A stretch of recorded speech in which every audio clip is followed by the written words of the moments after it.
Well, let's come to order. We actually have a quorum. That's good. Welcome to the, consider this like the American League Divisional Series playoff games. There's a lot of baseball yet, but the quality of sport when you get to that level is phenomenal, right, Senator Hoffman? Mr. Chair. Absolutely, Mr. Chair, and especially if we have the TV audience watching at this time, that would even be even better. We should have sold commercials. We could have commanded large amounts of money. I think especially the theme of this committee, Campbell's soup cans or something, where we're lining up kitchen cabinets, so thank you. Yeah. Anyway, so, well, I think it's been a really good session for a lot of discussions. And finally, when you get to the point when you're through some of the discussions, you put something in writing and send it over to the other body. In the meantime, this bill is going to go to finance because some of the policy language moves maybe who gets money within an appropriation, but there's no appropriations in this bill. If you see a dollar sign, it's because it's an existing law. We're not trying to change a penny of anything. It's been a long couple of years, and it's nice to see so many of the public in this room, which actually more than one person would be a lot compared to what we had in some of our hearings in the hybrid times.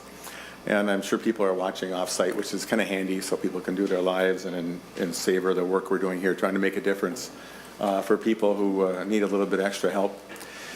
I've kind of adopted a kind of an open amendment policy about how we're doing this compared to some committees that are very closed and have deadlines. I think they're still running off a few amendments now. We've tried to post them all. I will predict that some are not perfect. Some could actually be improved a little bit of work, and that's my intention here. And so a lot of the amendments you'll see are based on ideas that we've been working through and finally got them reduced to writing. On the base of the bill, to delete all, we posted that as soon as we could. I believe that's all topics that are known to people, and there shouldn't be any surprises in that. The amendments, well, if you read them online, you would not be surprised. I had a little feedback about one of them. We cleaned up a little bit of that. And so going forward, we want to make sure that they're as closely to what we want to do and as reasonable as can be. In terms of testimony, I'm sure many people will like so many of them, we wouldn't have time to hear all that. But if you have a concern, if you're in the room about some amendment, I'm happy to hear from that about you or from you about that. If you're remote, feel free to send us an email. I'm truly interested in everybody's voice. As I was saying, the reason I'm so open on these amendments is the system has been so closed for so long. And everybody deserves a chance to get their idea brought forward. Ideas that are new, we're going to take a little bit of testimony about. Perhaps brief testimony would be nice. About 2:40, it looks, depending on how it goes, we'll take a little break about 2:45 or so and just stretch for 10 minutes and then come back. I have no desire to go into the evening in this committee.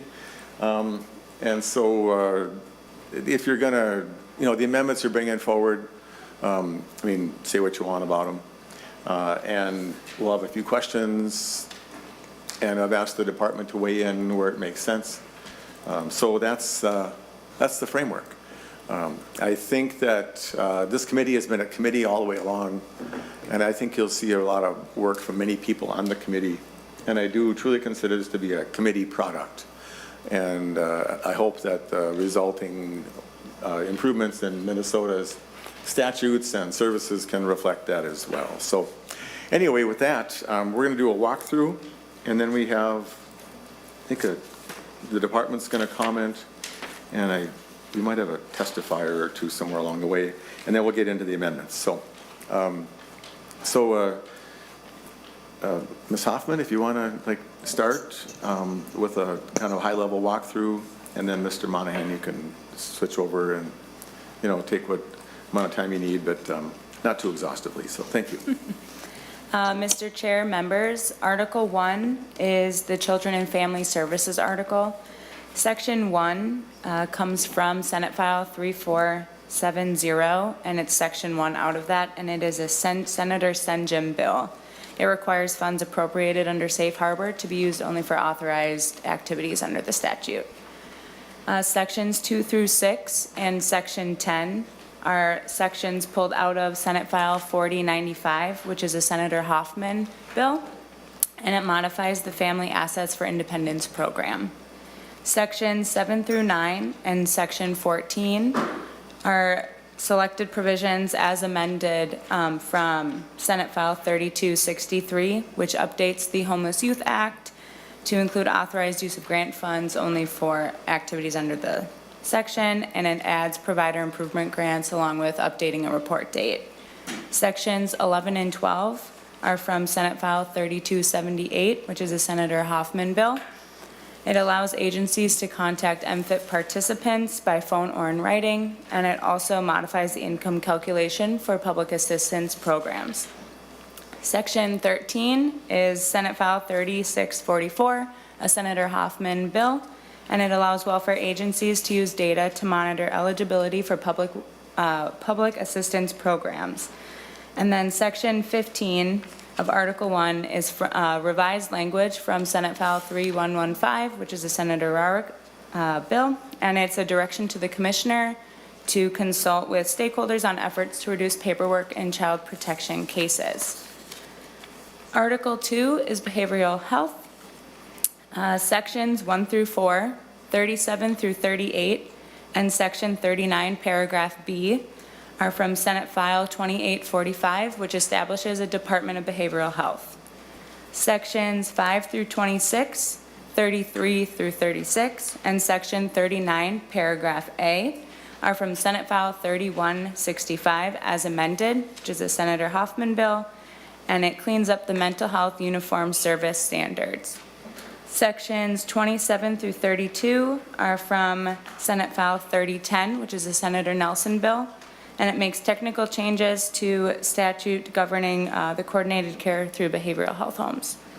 And finally, Section 40 of Article 2 is from Senate File 3165 as amended, which is a Senator Hoffman bill, and it repeals the Alcohol and Other Drug Abuse Advisory Council and also the Chemical Dependency Continuum of Care Pilot Project.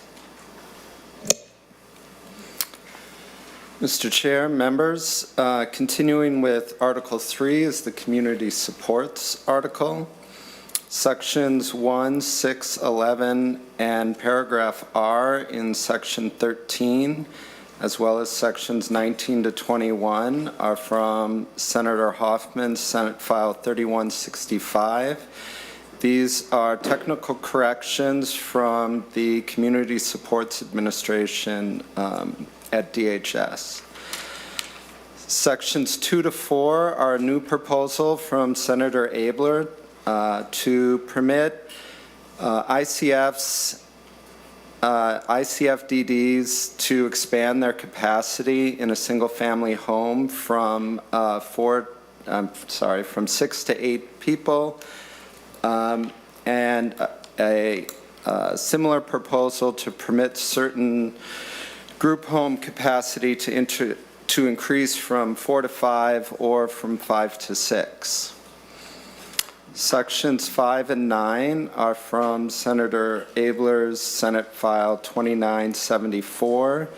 It modifies the requirements and state agency hearing procedures regarding basic support service terminations by 245D licensed providers.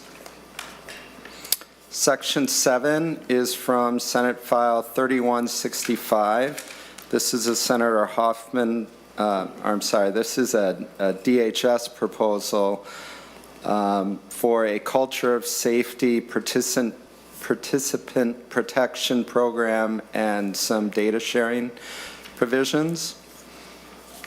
Sections 8 and 13 are a new proposal from Senator Abeler requiring contracts between local agencies and private agencies for the purchase of case management services to include provisions related to performance evaluations of individual case managers, as well as giving case management recipients an opportunity to evaluate their individual case manager. Sections 10, 23, and 25 are also from Senate File 3165.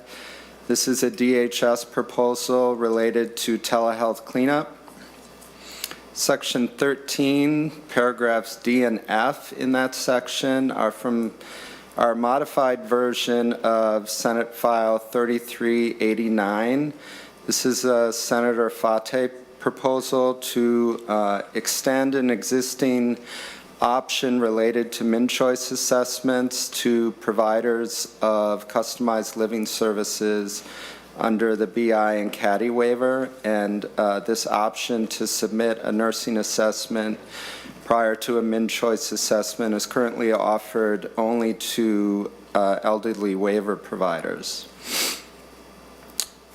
Sections 14 and 15 are another DHS proposal modifying policy for the EI-DBI service. Section 16 is from Senator Hoffman's 3128. It permits additional time-limited co-signed lease arrangements between a service provider, a service recipient, and the service recipient's landlord in a community living setting. Section 17 is from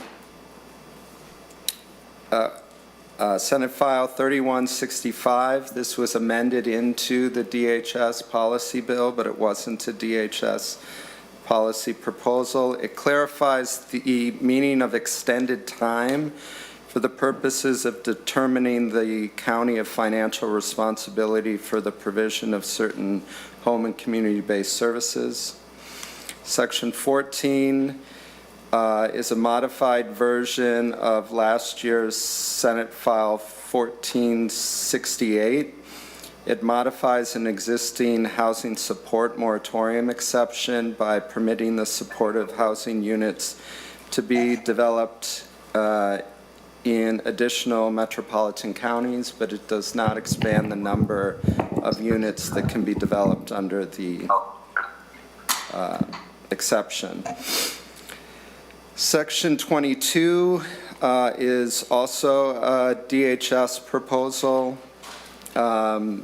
involving ABLE accounts and federal conformity to recently released rules related to those types of accounts. And finally, for this article, Section 24 is a revised version of a Senator Hoffman proposal from Senate File 3128, and it permits 6 hours or more hours of independent housing supports with training to be billed in 1-hour units. And that's the conclusion of Article 3. Article 4 is a licensing article. Sections 1 and 2 are from Senate File 2968. This language removes community residential setting licensing requirements under 245A related to alternative overnight supervision and the use of alternative overnight supervision technology. I'll note that 245D governs the use of remote supports, which could also be used for alternative overnight supervision. And finally, sections 3 to 5 are from Senator Hoffman's 3128. This is a group of proposals, some of which are related to background studies and some of which are related to 245D licensing, and they're all related to allowing licensed providers to provide out-of-home respite to children in unlicensed settings. Very nice. That was a really good walkthrough. First of all, questions from members on anything that was covered? Alrighty. And I just forgot to clarify a few things. There were a couple new things in there that I forgot we put in. The group, but the point of this is to, how on earth are we going to get this whole bill and the next one to come, is how are we going to make it through with less people serving more people when there's not enough people right now to serve the ones we have. And so we're trying to get flexibility and some ideas about how to make it actually work better, both on the substance abuse side and the home and community-based services side. We just don't want, and so as we see great pressure in the group home and nursing homes, assisted living, all that, even staying functional, that's what it's about. And then some of the ideas we've talked about before at great length about Jake and Abigail, and people that we wish we could still talk to on the substance abuse side. And I think it would be a uniform consensus in this committee that we're pretty serious about something getting better about that. So, and I do want to, I just neglected to acknowledge our amazing council here, Liam and Allie, and then the pages. We're stuffing folders as you were all sitting down to come here. We have, I don't know, 30-something amendments. And just to announce, we'll take them sequentially. So if you're, good news, if you're number 3, it's going to be pretty soon. If you're number 38, it could be a little while. So anyway, so that's what we're about there. So are we ready to go to amendments? So it's some of the amendments I know where they came from. Senator Benson, what's that? Oh yeah, the department, yeah. Mr. Burdick, I forgot. You wanted to say something. Well, then I was going to invite anybody in the audience who had a concern about anything that they heard so far in the delete all. So, Mr. Burdick, welcome. Sorry, I didn't mean to forget you. Thank you, Mr. Chair. For the record, Matt Burdick with the Department of Human Services, and really appreciate the opportunity to speak with you all today and continue working together on this process. And first of all, just wanted to say our sincere appreciation for including so many of the department's policy bills we brought forward to this committee in your Omnibus bill. These are really important items to make sure that DHS and our partners can complete our work, and we just really appreciate you giving us the space to bring those forward and consider them as you move forward here. There's also a number of other provisions in the bill that we haven't taken a formal position on, but it does reflect the collaborative work that we've done with members of the Senate, stakeholders, and others. And we've just really appreciated the opportunity to contribute to the good ideas that others are bringing forward as well. Just want to note a few items that we want to continue working on.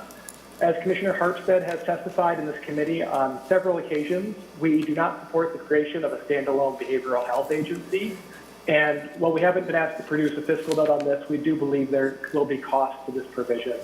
But do share the chair's goal and the committee's goal of improving our behavioral health system and want to have further conversation about how we work together to further that goal. There are several other provisions in the bill that we noticed that we believe do have a fiscal impact, and we want to continue talking about how we address that. And then lastly, just want to note a few items that we do have some policy concerns with. The changes to case management in Article 3, we are concerned about limiting choice in regions of the state where options are already limited. We also have concerns about changes to the case management system in the context of concerns from CMS that we've been working together collaboratively with the case management redesign process, and want to make sure that we do not get further apart from CMS on that. We do have concerns about extending co-signed leases to 10 years in non-provider controlled settings. That's in Article 3, Section 16. And the changes to allow respite care in unlicensed settings in Article 4, Sections 3 through 5. We do have concerns about health and safety and have been having a lot of dialogue with stakeholders about that. If you'd like to hear anything more about any of those, I've got a number of colleagues on the line who can speak in greater depth. And really just look forward to working with you, Mr. Chair, and members of the committee. I know this is a process, and this is just the beginning, and so we stand ready to work with you as this moves forward. Thank you. Well, I appreciate it. I think your comments are well said and well taken. At the same time, I think we have to kind of push the envelope a little bit, and so we'll keep working. And the one thing that sticks in my head is since respite wasn't available, just on that one point, I'm not debating, I'm just telling you what's bothering me about it, is that one area, the respite was unavailable, and half the residents went back to facilities from their homes. And so just to encourage you all, as you've been great to work with, so we'll keep working on that. Is anybody present who would like to offer any concerns about anything else in the delete all? I would say for or against, but I just want to hear against. Not speaking doesn't mean you love it, but all right, seeing nobody. Now with minutes. So Senator Benson, you have the A3. And also I wanted to mention there's some, oh, I see a hand. Ms. Bergstaller. Oh, are you going to testify to that? Hi there. I just was going to speak to some of the provisions in the delete all amendment. Would this be a good time? Please, yeah, like 2 minutes or so would Hi, be Mr. great. Chair. Thank you so much for letting me comment. Leave my hand down there. First of all, thank you for the work that you've done and the work of this committee for bringing such great attention to this crisis in the workforce shortage. And we highlighted in our letter provisions that we are appreciative of, and I think there are some amendments that are going to be discussed today that we are also really appreciative of. There's just one particular provision that I do have some concerns about, or the ARC does have some concerns about, and that's specific to the increased bed capacity for adult foster care settings. We're concerned that this contradicts the policy direction of the state, and we just are concerned about increasing capacity, how that might move us backward in more, more congregated, less inclusive settings. We just want to make sure that we can ensure that people have access to affordable, individualized, independent housing options that offer them meaningful opportunities to be included in their communities and have that true informed choice. And not only where they live, but also with whom. We're concerned that using this as a tool in situations, where a decision is being made under duress and in an emergency situation, that it's not supporting that true informed choice for individuals who consent to sharing a room, where the other option is closure or having somebody have to move. We don't want a situation where individuals are being forced to make choices that are not truly informed decisions or that are person-centered and self-directed. And we do have concerns that this will not ultimately help alleviate that workforce shortage in the long run. We've been in discussion with some providers about how this would functionally be implemented, and it's not a viable option for many because of cost, logistics, care concerns around how increasing setting size contradicts our informed choice in housing policy, as well as it puts an increased burden on the already limited and overworked staff. We do want our response, we don't want this response to the crisis to result in more settings that are less restrictive. That informed choice language that this committee championed last session is more critical now than ever. The crisis like this, that should push that priority of informed choice to the forefront. We need it to be upheld so that we don't lose all that progress that we've made. And we do have some concerns about this provision and what it would do to that. So I do understand, though, that this is a major issue that must be addressed. And with this bill, you're trying to find policy solutions, which I'm very appreciative of. But we do think that this is one tool that we don't think should be in the toolbox or let alone utilized. And we'd be open to further discussion to continue to solve this crisis in other ways. And we really appreciate, again, your time and attention to this. Thank you. Well, thanks, Ms. Berg. Thanks, Ms. Bergstaller, and I think you and I are lined up in what we wish could be. Just so you know, some people that were part of the closing in Southeast Minnesota are clumped into an assisted living together, which was the only option that was available. And so I totally get it. So, but we want to find out ways that it could work. I'm just a brief comment. So the workforce crisis is not only short term, it's long term. And so I absolutely want to be your partner, and this committee does, in sorting out how to do it the best we can. So points are well taken. And the lease question, I knew that would be a discussion point. So how long makes sense? It might not be 10 years, but let's work on that. So thank you. And I guess I need to move to A2, which we're not going to adopt until the end, right? Or do you want to adopt that, Mr. Monahan?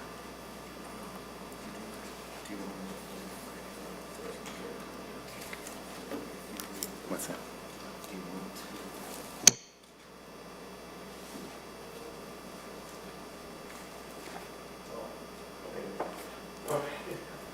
Order.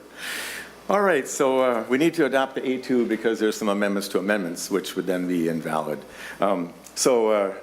You've all heard the A2, that walkthrough was the A2 amendment. That's the delete all. Everybody understand it? Are you comfortable? All in favor say aye. Aye. Aye. Opposed? Thank you. So now, Senator Benson will take up your amendment, and then Senator Senjum will jump up to you. So Senator Benson moves the A3. Oh, and one thing else I was going to say, there's a few significant amendments that are department bills that are working their way through the system, and they will be heard next week in other places. It has been my covenant all along that if things aren't properly heard, they're not going to stay on this when it gets to the Finance Committee. But it's my belief that those will all be satisfied by the time this gets done for Easter break. So with that, Senator Benson. Thank you, Mr. Chair. The A3 amendment is a result of something that we worked on, I believe it was last year, although the years are starting to run together. A report on reports, reports that are due to expire because of the law we passed, brought to the legislature. And hopefully we're reducing things that the legislature doesn't use, doesn't see, or no longer apply. And so this is the summary of what's going on in the A3 amendment, and that report should have been available to you, Mr. Chair, all the chairs in the House and the Senate, and then we drafted agreed upon language as to which reports were going to be allowed to expire and which ones would continue. So, Mr. Chair, I'll move the A3. And is that both Department of Health and DHS reports? Is this the joint Yes, amendment? Department of Health and Okay. DHS. And the only way for the reports to actually expire is for us to remove them. Oh, Mr. Albright, why don't you comment as what you, or Mr. Monahan? Mr. Chair, Senator Benson, the law that passed last year was only for Department of Human Services reports. Right. Yes. And the bill, sorry?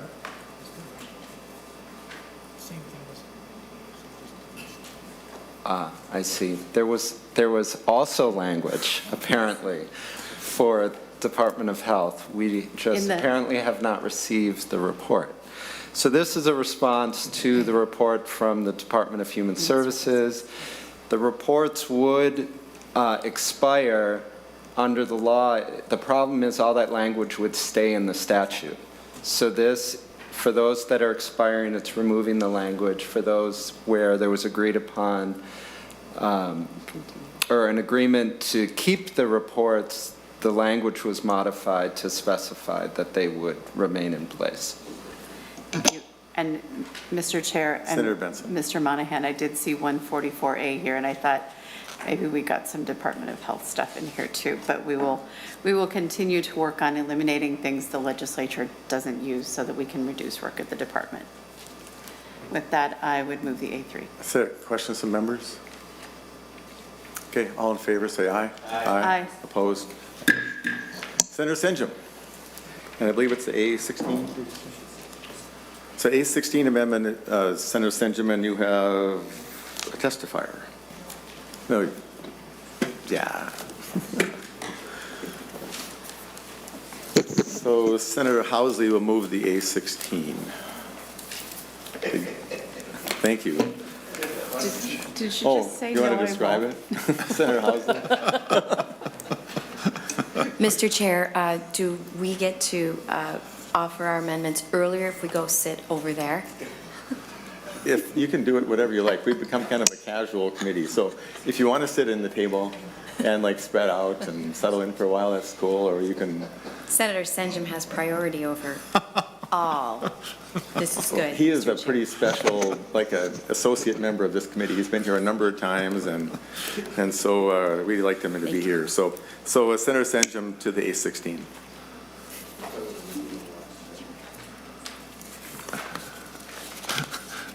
Go ahead.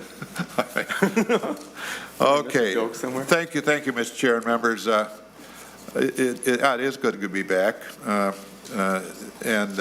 Sitting out here thinking, Senator Abeler, this is like the crisis chair of Minnesota. This is where seemingly every great crisis that involves human beings comes to the altar of government and asks for help. And so I do today on behalf of many children across Minnesota that are suffering in some way with mental health, mental behavioral illnesses of all sorts. And this is what this bill hopes to do in terms of establishing a statewide children's crisis stabilization service.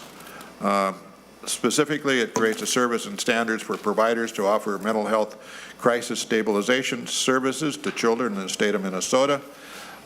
Children will be able to access this with mental health trained staff at times of crisis in a very expedited sort of way. Until about 2 hours ago, we thought perhaps there was no fiscal impact at all involved in this, but apparently there is, and so you or we will need to talk about that, and hopefully we can move this bill forward, at least in my opinion, and have that conversation. But I will just maybe shorten my little script here and go to my witnesses by saying, you know, I think we don't have to go very far in our Senate endeavors and places we go to understand very quickly how important mental health is amongst the youth of our state. We're seeing, I think, evidence of that in almost crisis proportions, and this bill serves to try to establish, if you will, a crisis stabilization service that will be there for students, young adults, as they need it in a very expedited and prompt fashion. And that's what's really necessary in this crisis that we're in with so many students and others that even at times have to resort to suicide because of their situation. And that's right. Not at all where we want to be. So, Mr. Chair, I would have a witness here, and I do have one online as well. Okay, Ms. Anderson, do you want to say something? Mr. Chair, members of the committee, thanks. My name is Kirsten Anderson with Aspire, Minnesota, and just really wanted to emphasize Senator Senjum's comments. This has been a long time coming. This body did pass in 2015 a study around the need for crisis residential for children, and was submitted back to the department years later in 2017. And now it's wonderful to see this coming to fruition at a really critical time. As Senator Senjum noted, we have an abundance of children in need for this critical service.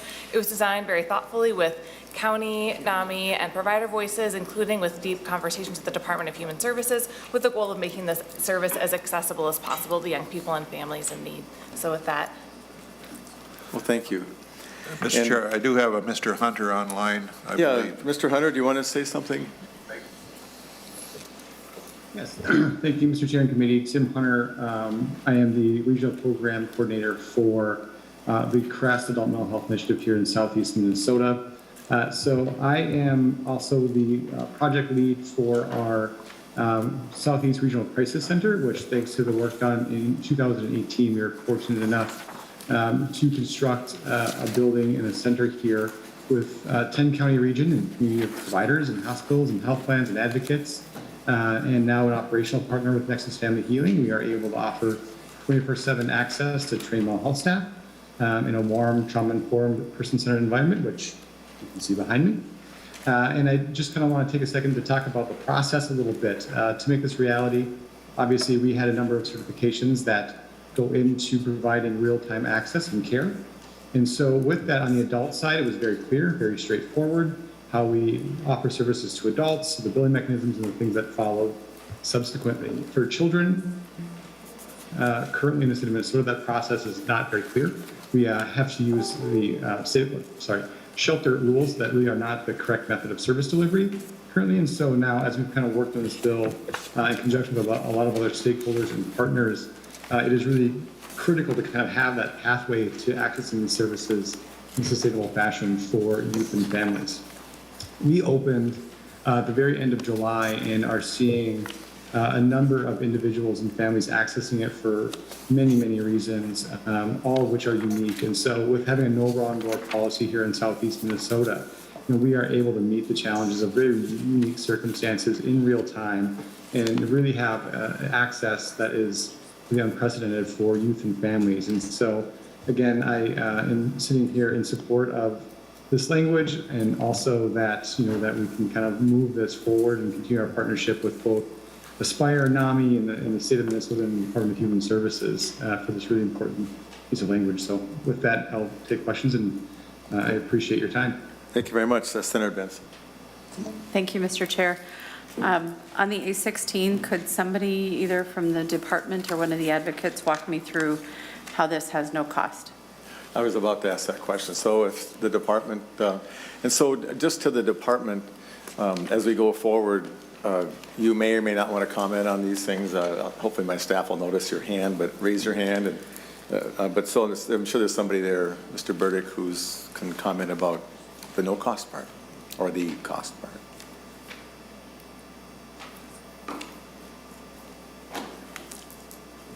Or not. Phoning a friend. Hey, Ms. Grom, there you are. Welcome. Hi, Mr. Chair. Thank you. Christy Grom with the Department of Human Services. I can take a stab at it. We do believe, I don't think we've done a fiscal note on this yet. Definitely appreciate the policy direction here, and we know this is a critical need, and appreciate the collaboration with stakeholders, but I do believe this would probably have a program cost. We would see an increased utilization in this kind of service, so our quick analysis here is that this would have a cost. Well, thank you. If, well, that's not the news we were hoping to hear, but thanks, Ms. Grom, anyway. Do you think if this could be, is there something that we should put this in to see if we can sort out at least some policy direction out of it between here and finance? And then if it has a cost, even at that point, we'll have to drop it. Is that something that you're okay with or makes sense to try?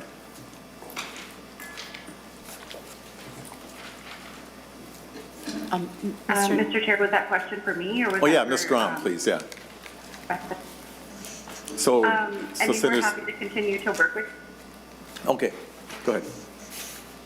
We're happy to continue to work with you and stakeholders, Mr. Chair. I'm not sure how to avoid a cost to the state on this. I think there's a couple of provisions in the bill that would create a cost, but we're happy to continue the conversation. And certainly, like I said, we support the policy direction here. Yeah. So, Senator Sinjam, are you willing to put in some time with the department and see what you can, Ms. Anderson, to see what you can salvage out of this? If it costs, if it has an appropriation, absolutely. we cannot do it. This is important stuff. And, yeah. We've got and Ms. Anderson, maybe we've got to step up, salvage some policy out of this. So. Yeah. I'm comfortable with that, and but my assurance over and over is there's going to be no appropriation to this bill, so don't even get a dollar. Senator Benson. Mr. Chair, your committee, you can run as you like, but we are a finance jurisdiction, and so passing bills out that would have a cost to our jurisdiction without the benefit of a fiscal note, it's your decision. I just want I want the whole committee to be aware that we would be voting on spending to move to finance by adopting these provisions. Okay, and I appreciate that, and my position is it's going to hit the bug zapper before there'll be an amendment to take it out if there's any money, so that's also my commitment. So if everybody's okay with that, Senator Sinjam, we're going to just, and on all these amendments, feel free to vote no if you think we shouldn't do them. This is not a dictatorship. So anyway, all in favor of the A16, which is likely to be amended, say aye. Aye. Opposed? Thank you.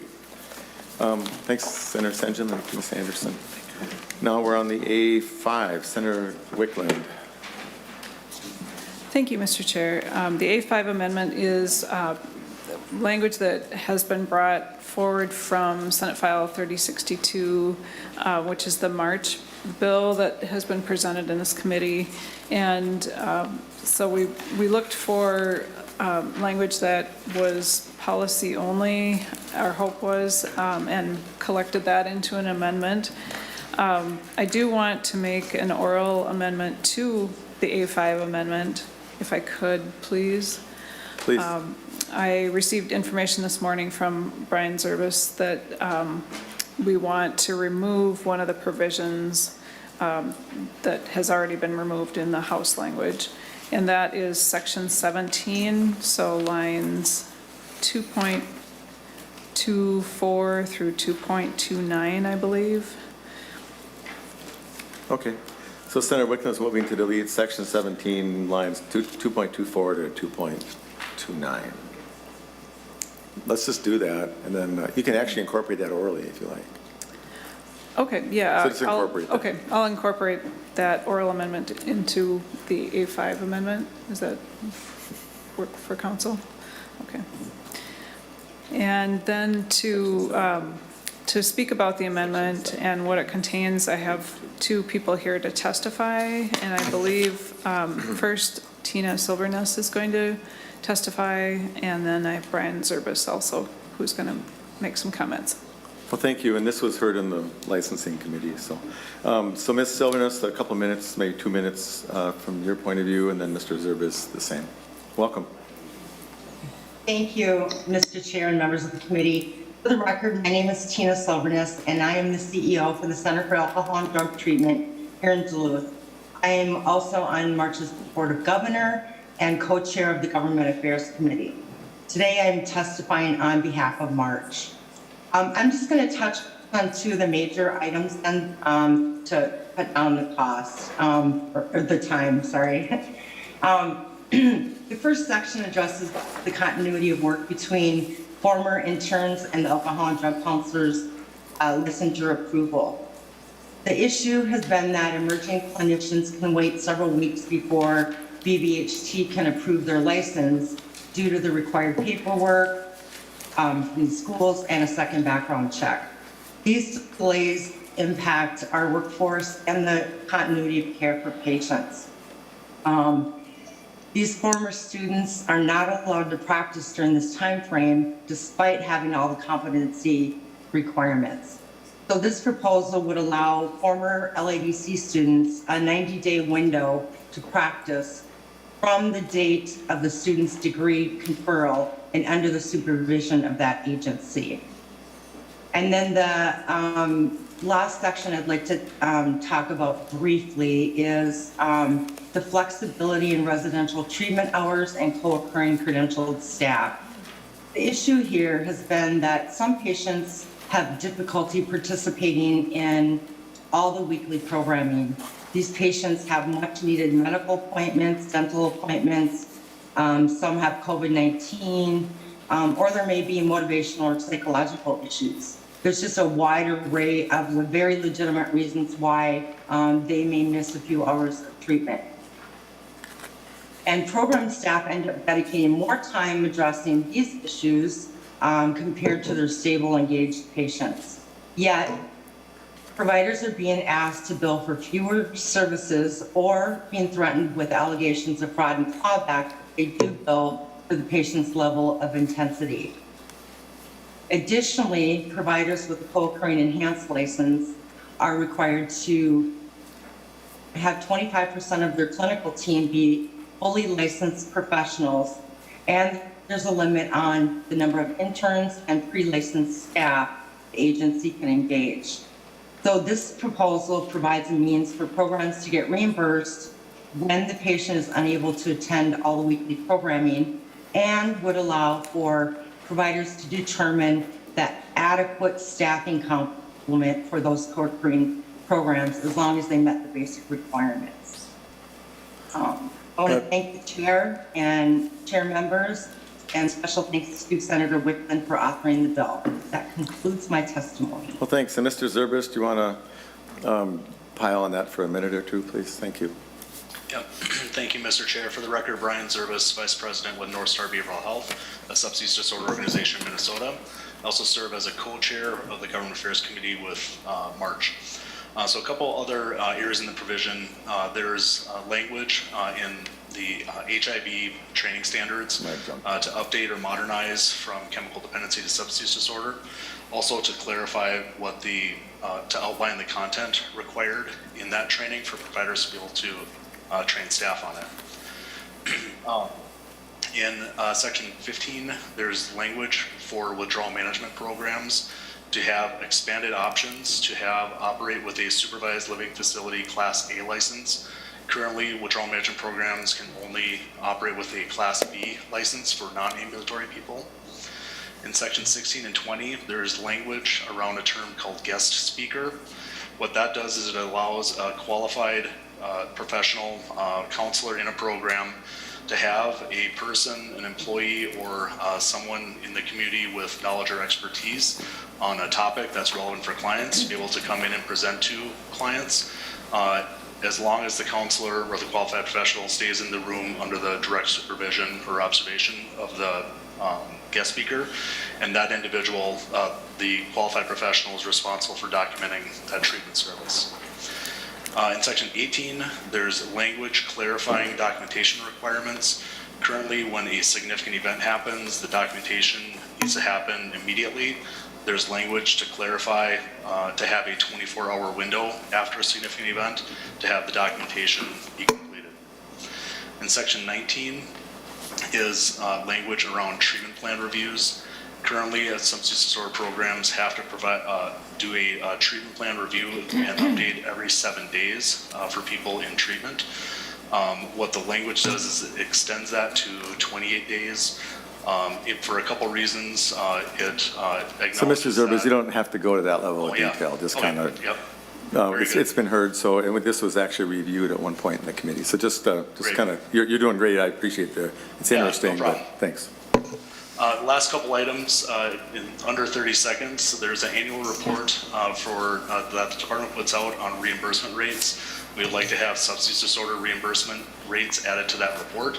And then lastly, there's a paperwork reduction report that the department is going to be working on. The language would extend the completion of that report to be 2 years after a vendor is selected. So with that, Mr. Chair, I conclude my testimony. Thank you. Thank you, Senator Wickland. Yeah, I just wanted to say that I appreciate all the work that's gone on to come to this point, but I also want to emphasize that there's more work to be done and there's more discussions that are needed. The department has provided some technical assistance, but there needs to be more ongoing technical assistance to get some of the language even further refined. So It's a work in progress. I just wanted to convey that. And we believe that these are no-cost items, but if we find that there is a cost, then, per your discussion, we know the future of those cost items, so. I don't see any hands from the department. And if I missed one, just shout out. Otherwise, any questions from members? All in favor of the A5, say aye. Or as amended, say aye. Aye. Thank you. All opposed? Does that count as 1 or 5 votes? Senator Wickland, Senator Nelson's not here, so the A7, if you have that one. Thank you, Mr. Chair. That one I am going to remove from my list of amendments. Thanks. You're removing that? Yeah. Okay. All righty then. The A9, Senator Hoffman. Senator Abeler, Mr. Chair, thank you. There are 2 provisions in here. If you look at the A9, is a hot tub bill with some minor technical changes that were provided by Katie Kavanaugh, and then the section 2 of that A9 is the hospital construction moratorium exception for critical access hospitals. And so with that, Mr. Chair, I can go through the amended language if you want, or people can look at the simple changes and we can vote it out. I think they could look at the simple changes. And the reason this bill is here, it's not our normal jurisdiction, but this is from Senator Bach, and it's not clear that the other bodies are going to be taking these up. They have duly passed the Health Committee, Health and Human Services Committee, and they're sitting on general floors. Yes, they're correct. On the floor. So, anyway, any comments about that? Seeing none, all in favor of the A9, say aye. Aye. Aye. Opposed? Senator Fate, the A10.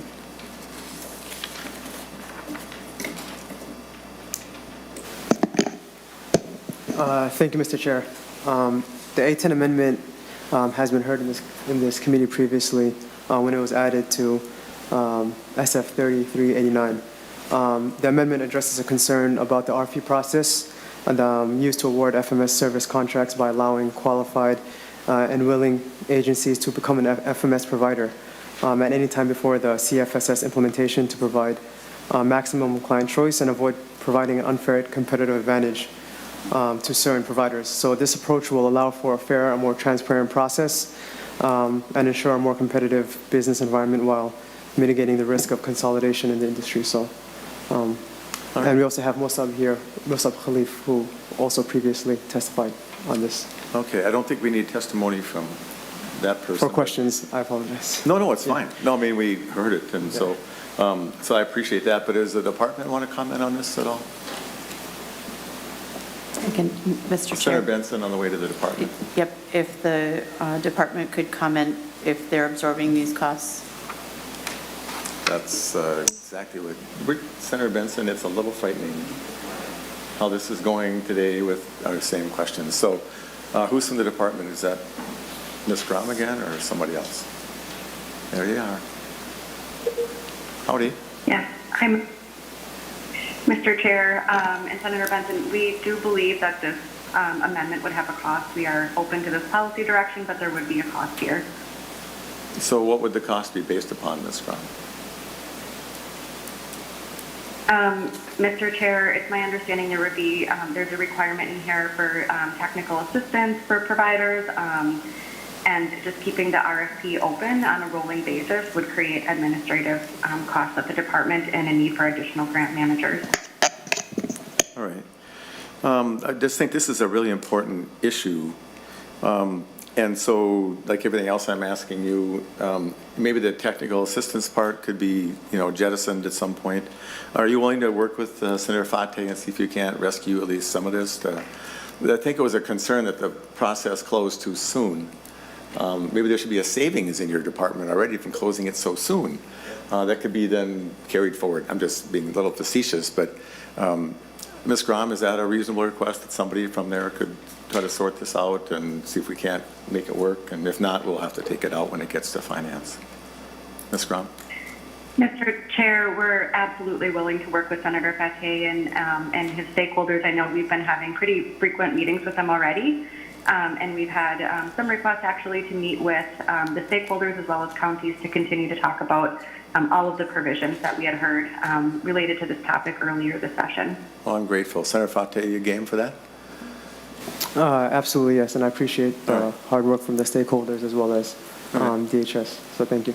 So all in favor of Senator Fate and the department sorting this out and moving this amendment forward, say aye. Aye. Aye. Opposed? Thank you.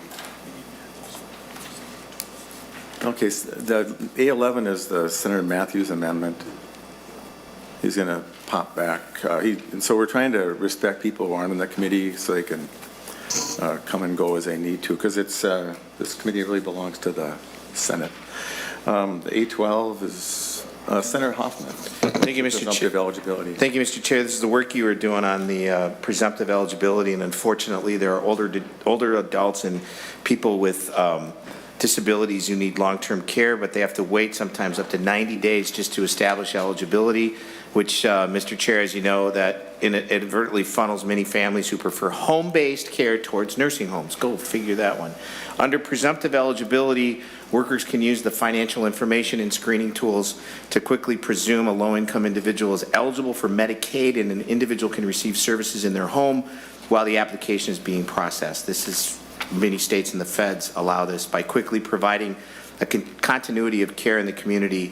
Mr. Chair, they can maintain their independence and forego the more expensive nursing homes. So currently there's 5 states, Mr. Chair, that actively use the presumptive eligibility under the home and community-based services to connect older adults and people with disabilities, which are publicly funded through the long-term supports in that community. And so it's our understanding, Mr. Chair, that there's a financial risk that somebody will ultimately be found ineligible is less than 1%, according to the data we got from the other states. And so there are potential savings to states. Maybe you can capture those savings, Mr. Chair. But with that, Washington state officials have done a fast track. There's an actual average savings of $1,900 a month by helping individuals access community services instead of institutional care, Mr. Chair. So with that is the A12. Well, how about that? Mr. Burdick, who would this be to talk to on your end?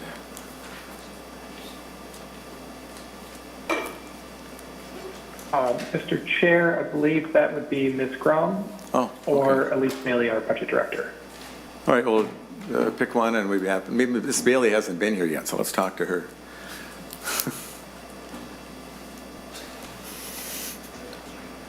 Hello, Mr. Chair, members of the Ms. committee. Bailey, welcome to the committee. And so, can Can you, so just comment on the cost, and if this has savings, I'm going to be ecstatic about that.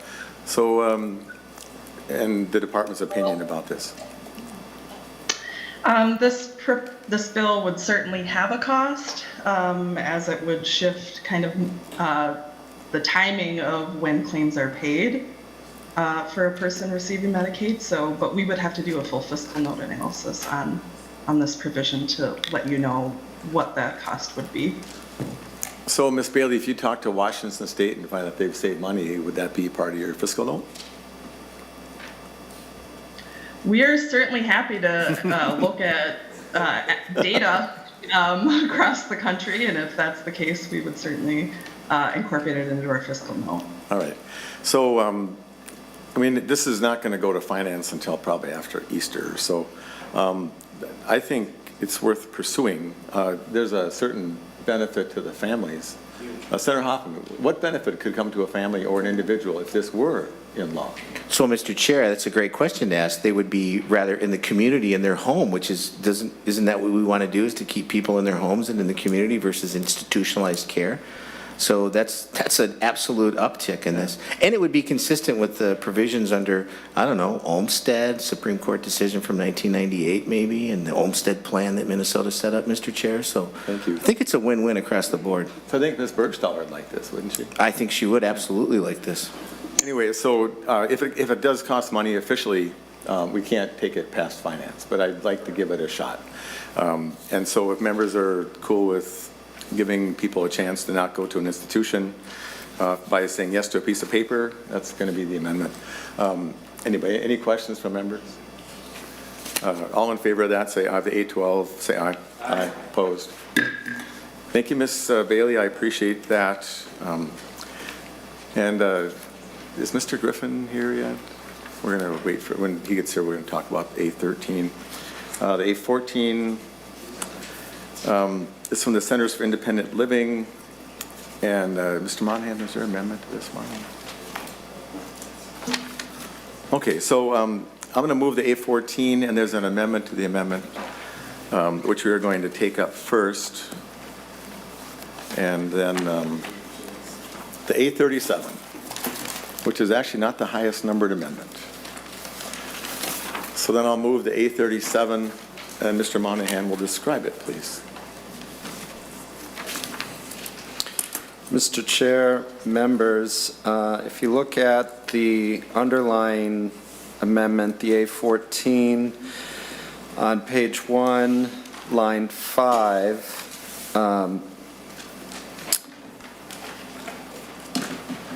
we're sorry. So the underlying amendment was removing the 60-day notice prior to a termination for residential services.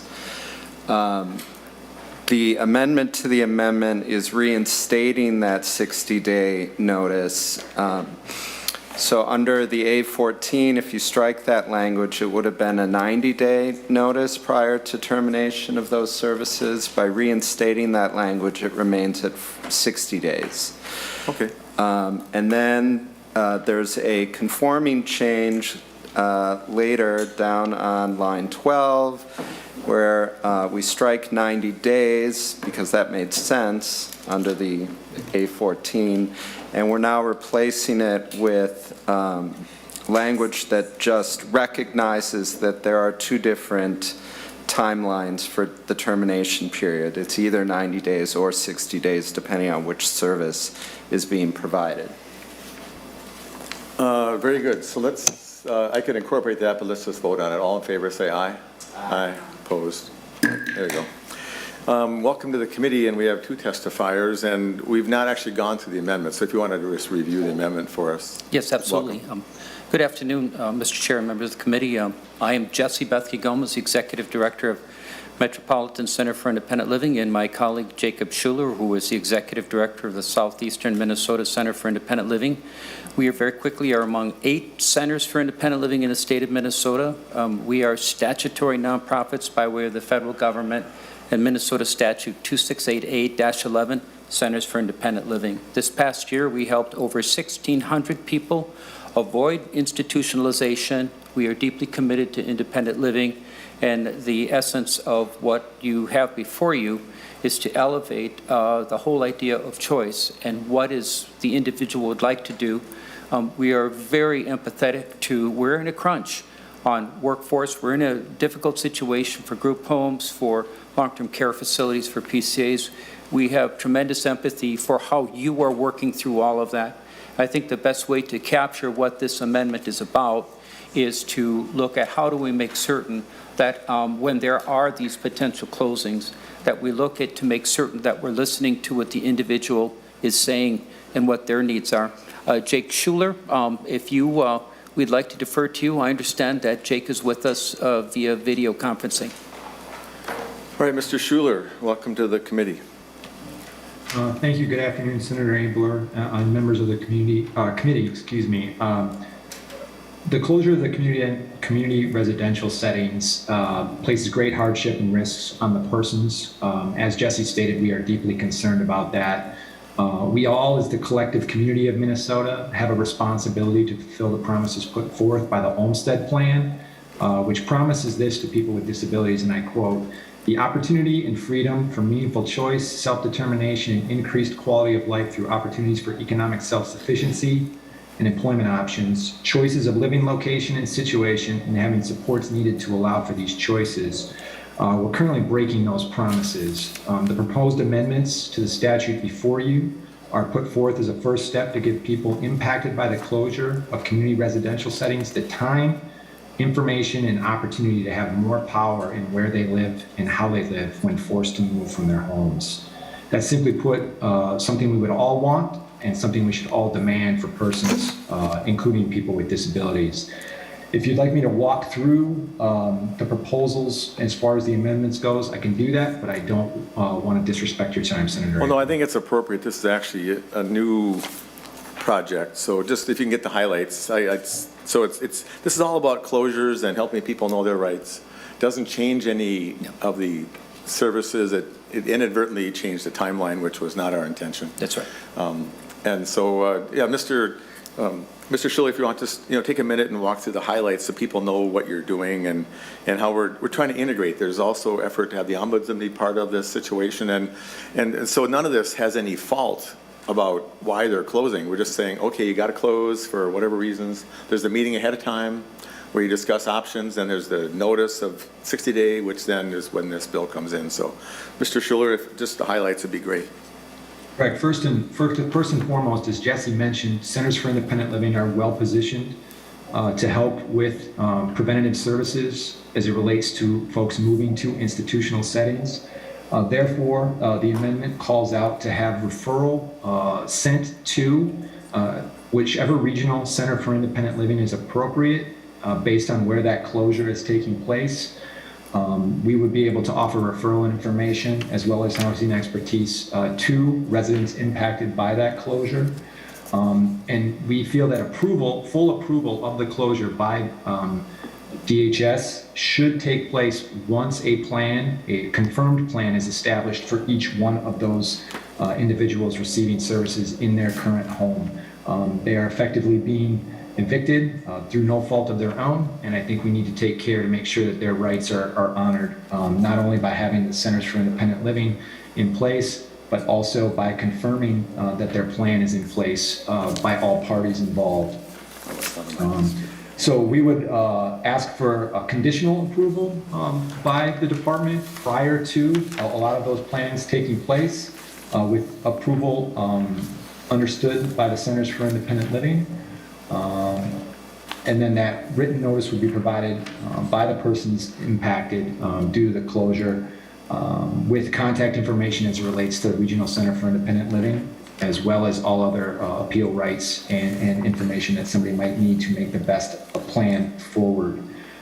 Final approval of the plan closure would take place only after those actions have been taken and proof of documentation is submitted by the license holder. Well, that's super. And I think that we've been trying to react to this. I hope we can get this into law just so everybody knows it's going to happen. Any questions from members?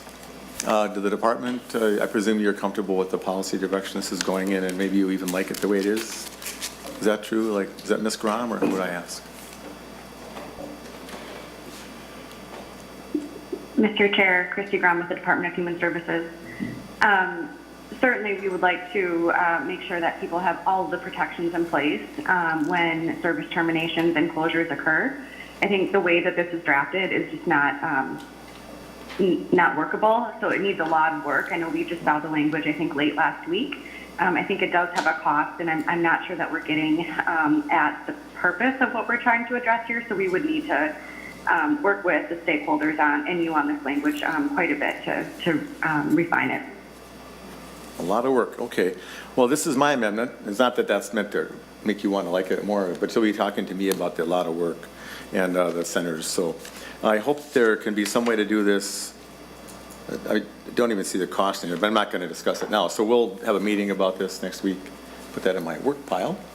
And so with that caveat, anybody have any other questions? All right, all in favor of this amendment as amended that needs a lot of work, please say aye. Aye. Opposed? No. Senator Hoffman, the goal was really all hands on deck. So we just need more hands to get on the deck. What did you say? Exactly. That's kind of like the, moving the, you got it. And I'm just surprised that the cost of, we think that there's a fiscal note to it. So well, maybe you can help me with that. We can help with that because I don't, anyway, that's fine. Senator Housley, an amendment that probably needs no work whatsoever. You have the A15, I think? Mr. Chair, yes, I do have the A15 amendment. It doesn't need any work. I did all the work ahead of time, Mr. Chair. Way to work ahead. Yep. Senator Housley, to your amendment. Yep. The A15 amendment would modify the definition of palliative care in state statute. This language was introduced as Senate File 2912 with bipartisan support. I want to thank Senator Wickland for co-authoring it with me. This amendment is to ensure that the language continues to move through the process as its identical language has been laid over in the House. For members who are not familiar with palliative care is about improving the quality of life by treating the person as well as the disease. It's a team approach to care, provides an extra layer of support to relieve pain, symptoms, and stress of serious illness. It also helps both the patient and the family and is appropriate for any age and at any stage. We in Minnesota, although we provide some of the world's best medical care, still have progress to make in delivering palliative care whenever and wherever it's needed. Our state law incorrectly defines palliative care as care of patients whose disease is not responsive to curative treatment. This is simply not the case. Palliative care can be provided with curative treatment or can transition to end-of-life care. This language came from the Minnesota Palliative Care Advisory Council as one of their legislative recommendations. This language was drafted by the council in consultation with palliative care and hospice providers and patient advocacy groups. I have with me Emily Myatt as a quick testifier, Mr. Chair. And welcome to the committee. Thank you, Mr. Chair, Nice members to of the have you here. committee. Emily Myatt, Government Relations Director for the American Cancer Society Cancer Action Network, here to testify in support of the A15. From the moment a patient hears the words, "you have cancer," all the way through survivorship, they're experiencing pain, stress, and other symptoms. And palliative care is a way to improve the quality of life for the patients, the families, and the caregivers. And I'll add that this language doesn't define what quality of life is and leaves it up to the providers, the families, and the care team to decide. ACS can and more than 20 other organizations, including the Alzheimer's Association, Twin Cities Medical Society, the Mayo Clinic, and the Minnesota Alliance for Ethical Healthcare, support updating the definition of palliative care in state statute to support efforts to educate the public and providers on what palliative care is and does, and to set up for future work to remove barriers to this type of care. I want to thank Senator Housley for her continued leadership on this issue, and thank you, Chair Abeler, for this amendment opportunity. Thank you. Questions from members? That's funny. Senator Housley, is there a fiscal note? Mr. Chair, no, I was advised to only bring amendments that didn't have a fiscal note. I succeeded. Senator Hoffman, she did her homework. Thank you, Mr. Chair. Senator Mr. Benson Chair. was good. If I could clarify, perhaps we should be more precise in the future. Instead of saying, don't bring amendments that don't have a fiscal note, because you can bring amendments and just not ask for the fiscal. Maybe we should say that don't actually have a cost. That might be more Senator precise. Benson, you found me out. Mr. Chair, I've been a parent a long time. Yeah, and you- I know how kids get around stuff. Thank you very much. All in favor of the amendment brought forward by a person who did her homework, the A15, please say aye. Aye. Opposed? Thank you very much. We'll revert to amendment A13. Mr. Griffin, do you want to, are you still here? Are you got here? Good, welcome. And I'll move that. And I think we'll call this the can of worms amendment. So, Ms. Summerfeld will tell me this needs some work maybe, but I think it's a great amendment. So, Mr. Griffin, could you tell us why this is something we should adopt today? Thank you, Mr. Chairman, members. Phil Griffin. I'm a lobbyist with Ewald Consulting, and I'm a bit of a loss as to tell you who I'm representing here, because I think I'm representing almost all of my clients, and I'd rather not go through the entire list.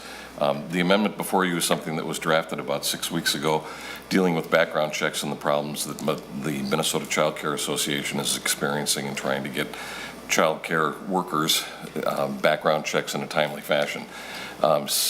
Even prior to that time, the people that I represented ARM, dealing with the group homes and independent living situations for people, were experiencing the same problems. I've heard for several months the same problems going on from the Minnesota Association of Speech Language Hearing Pathologists.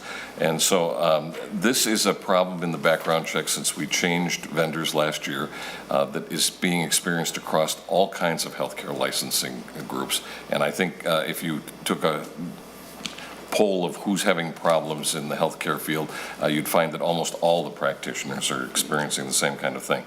As I was walking across the street to civil law, and by the way, I'm very happy to be in this committee and not in civil law right now, after Senator Nelson helping me for the last 45 minutes while we were grilled over there. I just got a text as I was walking over there, an email from one of our practitioners, and if you'll indulge me for a moment, Mr. Chair. This is from one of the group home providers. The site we go to is DC Testing in Superior, Wisconsin. They do fingerprints Monday through Friday, noon to 4. Within that time period, they can only process 24 background checks. They report that there's another site on Maple Grove Road in Duluth, but we're being told that people showing up there who have scheduled appointments, there's nobody there. DC Testing is meeting with a rep from Identico, this is the new vendor, and so called them to indicate there was a site at the La Quinta Inn near the mall. They'll be available only certain days and no time specifics were known. This is also something that they said you could do, which is to arrange a group of 30 people and bring them in for testing. Mr. Chairman, this is an impossible situation, and so the amendment before you is asking DHS to make major changes and say that they have to, under state law, get background checks done within 5 days. We're waiting weeks and months to get these done, and these are not people who have transportation or the ability to go back and forth if the appointment isn't there. This is a real problem for a lot of people, so I'm asking you to try and work with us to get the attention of the department. I think they know it's a concern, but I don't think they are working to really resolve that concern, and would ask you and urge you to pass this as a way of getting that discussion moving to a much better place than we're at. This is truly a problem for everyone. So, Mr. Griffin, what are the highlights of the amendment and the specifics that you're asking for? I picked up on the 5-day part.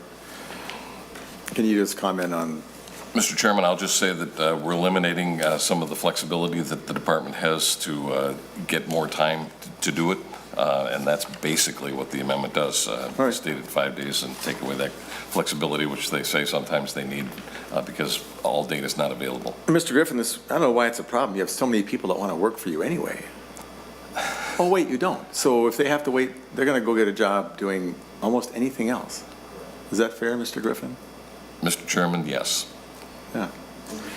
Does this, Mr. Chair, Senator Hoffman, does this fix that? Wasn't there a two-week piece in here that they had to, if they didn't get it within 2 weeks, they had to restart the whole process all over again? Does that fix this problem with that? Is that part of this fix, Phil? Mr. Griffin? Mr. Chairman, under this language, it would change it for those that are in licensed daycare, and that's what this amendment deals with. I did not have time, because this language came back so late, to expand it to everybody else, but that's what we would like you to do as we move forward. So, Senator Hoffman, if you want to work on an amendment, the department, Senator Benson, do you want to? Yep, Mr. Chair, just, I know background studies are a huge issue, and they have been. since we started waiving the fingerprint background checks. What happens if the department doesn't get the information after 5 days?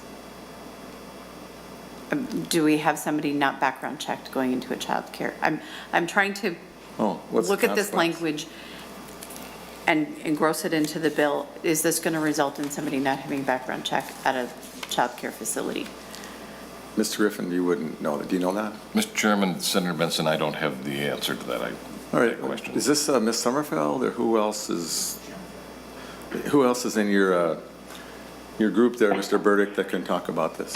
Mr. Chair, I can take this one. I will say, and for the record, Matt Burdick with the Department of Human Services, I will say background studies, as Senator Benson noted, is infinitely complex, and so we are not able to kind of litigate all the nuances here.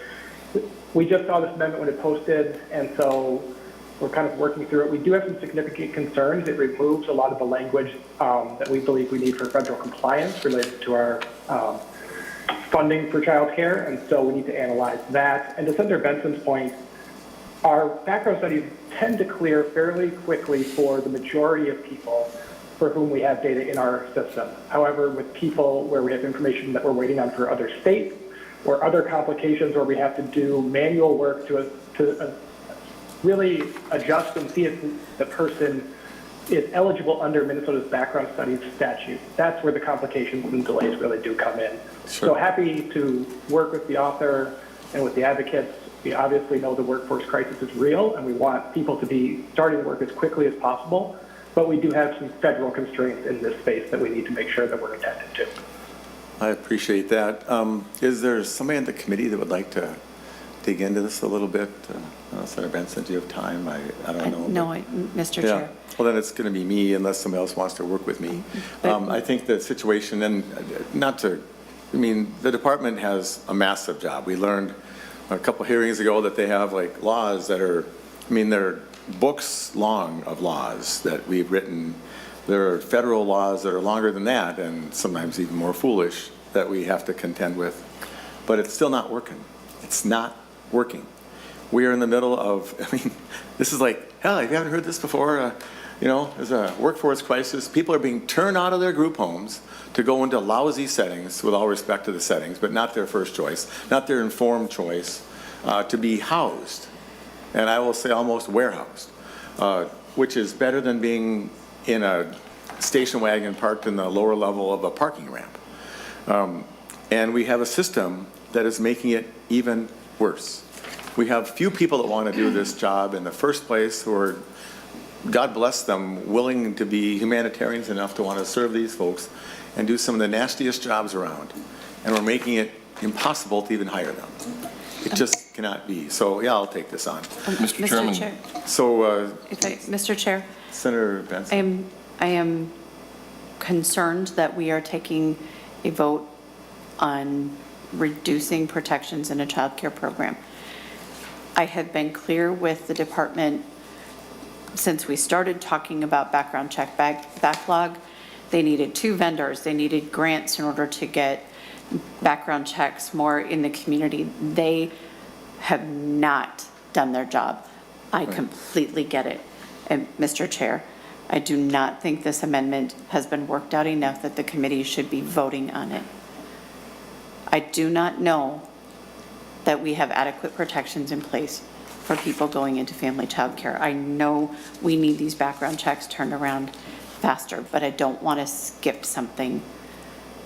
And maybe we do too much checking, but somebody decided that we needed to check. And this committee would have had jurisdiction over that checking. And Mr. Griffith, I agree, 5 days should be enough.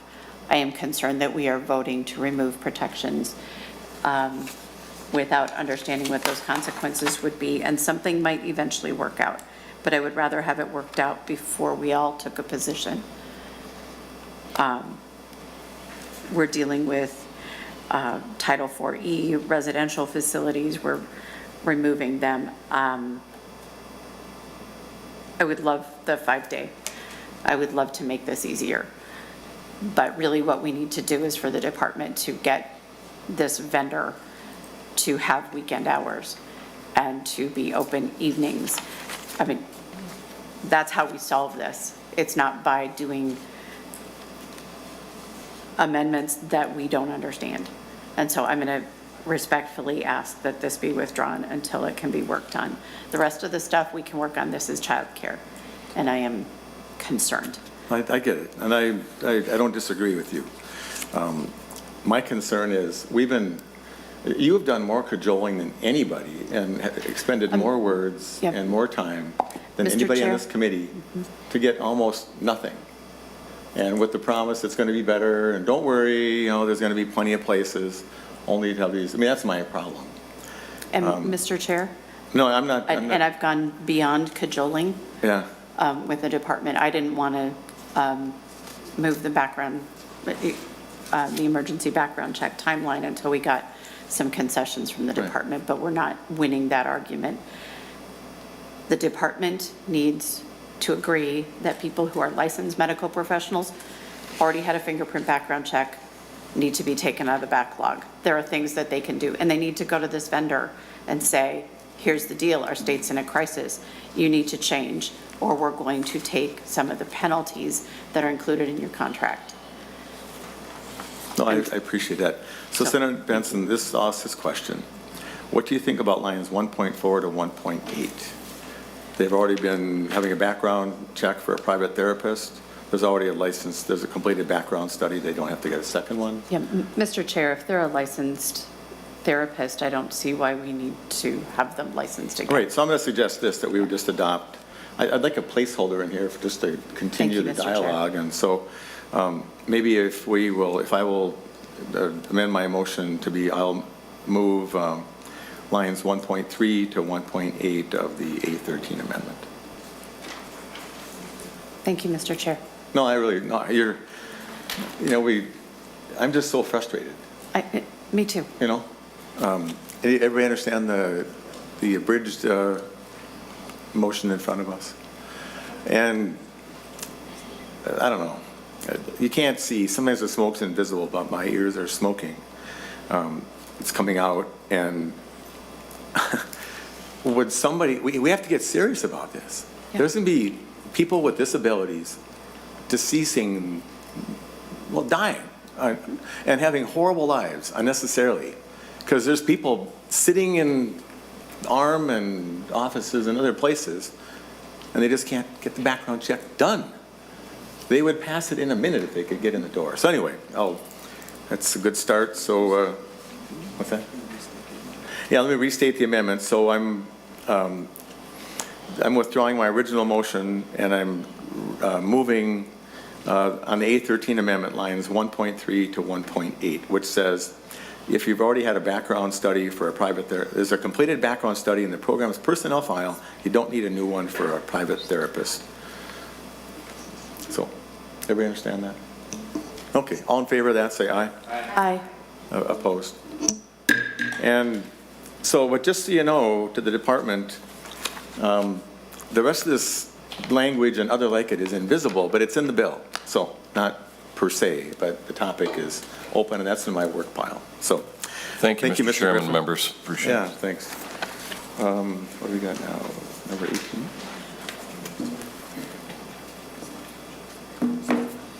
Yeah, okay. So Senator Wickland, page number 18, and this is scheduled for civil law next week. This was already heard informationally, and so maybe just want to review it just briefly, and then we'll see if anybody has any objections to it. Thank you, Mr. Chair. Yes, this is the language from Senate File 3176, which was a policy bill that's brought forward by the Direct Care and Treatment part of DHS. And we had the informational hearing in this committee. This bill will do kind of three main things. There's a proposal that allows a patient that has been moved from a secure to an unsecure treatment environment to be able to move back to the secure treatment environment for up to 60 days for stabilization and support. without going through a special review board hearing process, which is a very lengthy process. So this is a way to allow people to, if they feel they need to go back to a secure setting, they can do so. There's also 2 reports that changing the frequency of them, and then there's some obsolete language that is removed. So I will have the bill present the bill in civil law next week, and then if there were to be any situation that language doesn't move forward, we can address that in your bill. Right, and so that's been our commitment. We're just trying to be practical here. And so I had some concerns about this. I had a very interesting meeting with the department about this. And I was uncomfortable with the open-ended, if they go back in, they may not get out. But these folks are already they're going from a locked to an unlocked facility, which is right next door. So it's not like they're kind of on the hook anyway. They can grab them back anyway. So, but at least this is a process. Senator Wickland, do you have an oral amendment? Oh, she doesn't know. Senator Wickland, do you have an oral amendment? Mr. Monahan, to Senator Wickland's oral amendment. Mr. Chair, Senator Wickland, and Senator Benson, there's provisions in this amendment that were actually contained in Senator Benson's mandated report amendment, the A3. And the effect of your amendment and the effect of her amendment are the same, but they're accomplished in different ways. So our recommendation is that on this bill, you move to remove Section 1, Section 2, and Section 4.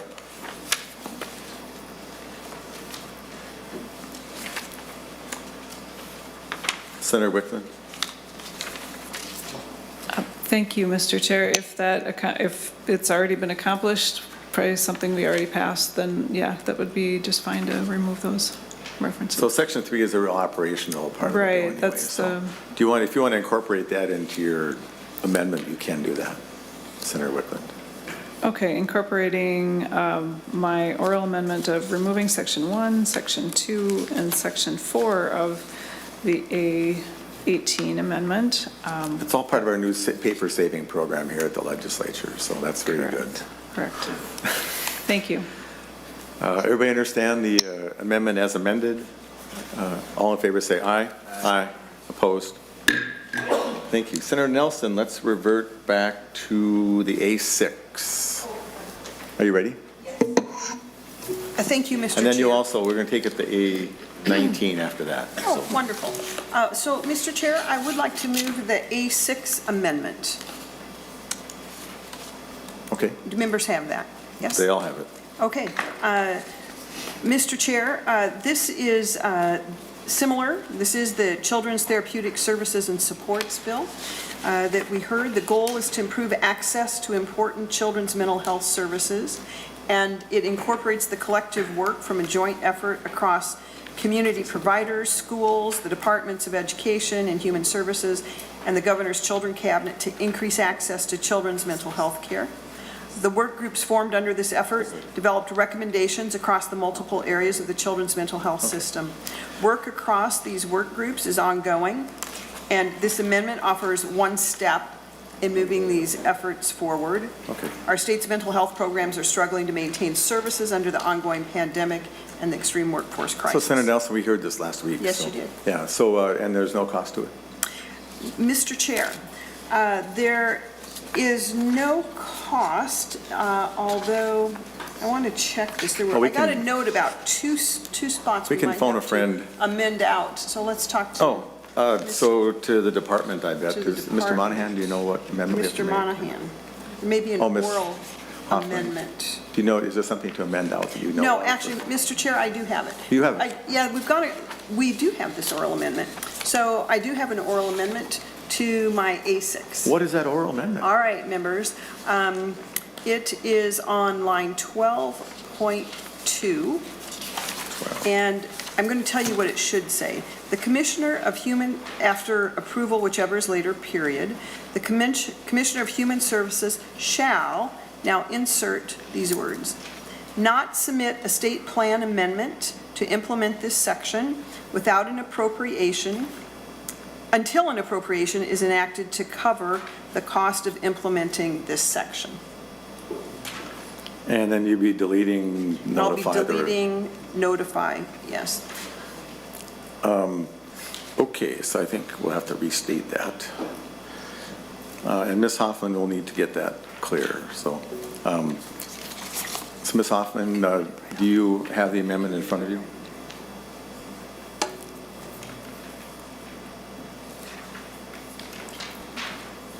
She might not be able to read my writing. That's funny. Ms. Hoffman, can you just read it just so then we know that you have it squared away for the record? Mr. Chair, page 12, line 2, after shall, insert not submit a state plan amendment to implement this section until an appropriation is enacted to cover the cost of implementing this section. And then strike the rest of line 2, which is notify the reviser, and then strike line 3 before the period. Okay. And so the effect of that is they'll try to get federal approval somehow, and then they'll get the approval, then they'll get money, and then do the amendment. Correct. Okay. And the department, you're cool with that? Senator Benson. Mr. Chair, I think what it actually does is say you can't submit a state plan amendment until money's appropriated. And so if we put this language on every single thing we did, we could just say this section is not enacted until an appropriation is available. And then theoretically, the whole bill would have no appropriation in it. Senator Benson. That's what this language does, Mr. Chair. If that's what it feels like, and Mr. Albrecht can obviously correct me, but I feel like we just found the world's biggest loophole. Senator Hoffman's like, moving language that has a cost. Mr. Chair, so help me understand this, because if we're, so you're basically, I'm wondering if there's an unintended consequence here, Senator Nelson, if I go to Centers for Medicaid Services, otherwise known as CMS, right, and I have a change in my Medicaid plan, or I have a change in my plan and it's to get approval, are we stopping the flexibility of our Medicaid director to do things that if they already had the money someplace set aside, like say they leveraged Title IV, Title V public health dollars because they're doing a consolidated match, which they're supposed to do. They get $9 million from the feds. You're supposed to, find a way to collaborate that money to be utilized. Is this pretty clean? Does DHS say this is pretty clean? Or I'm just concerned that if I have a change in my Medicaid plan, am I going to stop the Medicaid director? Is that making sense? Mr. Chair. Senator Nelson. Thank you, Mr. Chair. Senator Hoffman, that's not the intention. The intention that is current law will continue on as it is. The Children's Therapeutic Services supports the new law that is in the amendment that I offered would only be implemented. It could not be implemented until there were those federal funds. Thank you, Mr. Chair. Thank you, Senator Nelson. So it's just specific to the Children's Therapeutic. I thank you for the clarification. Yes. So Senator Nelson, some of this will go into effect, but not all of it, or was all this on hold until the money comes? Excuse me, Mr. Chair. The A6 amendment specifies paragraph C and D are the ones that are effective. But there's a lot of this policy will go into effect, or not. Senator Hoffman. I forgot to tell you, there's 147 people watching you on YouTube right now. Just wanted to throw that out there.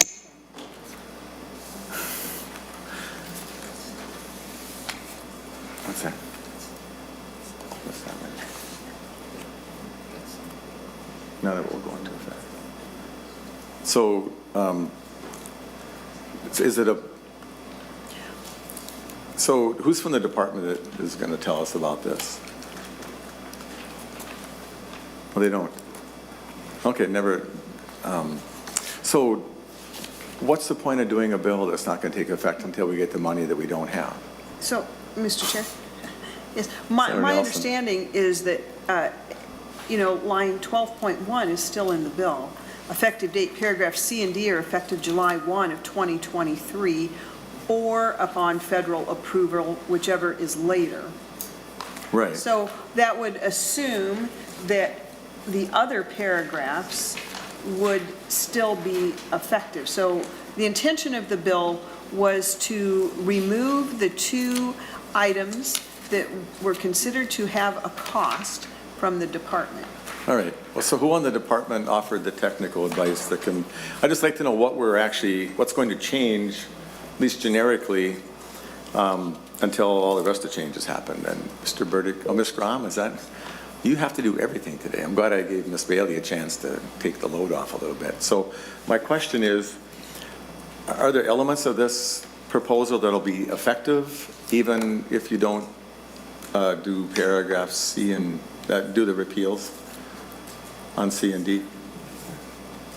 Mr. Chair, Christy Grom with the Department of Human Services. We do believe that there could be a potential for costs in other parts of the bill as well. We had indicated that we'll need to do a full fiscal analysis on this. All right. There were a few other areas aside from paragraph C and D that definitely were flagged as a cost for us.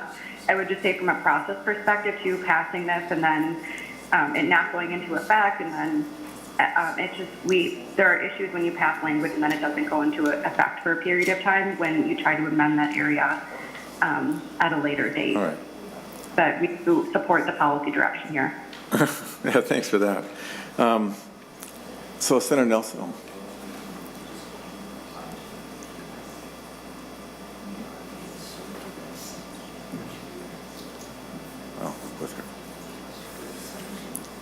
Thank you. Mr. Chair? Senator Nelson. So we understand the intention is to get the language on the books so that it's there when the funding comes, not to incur another cost. I think I'll ask Mr. Monahan to explain.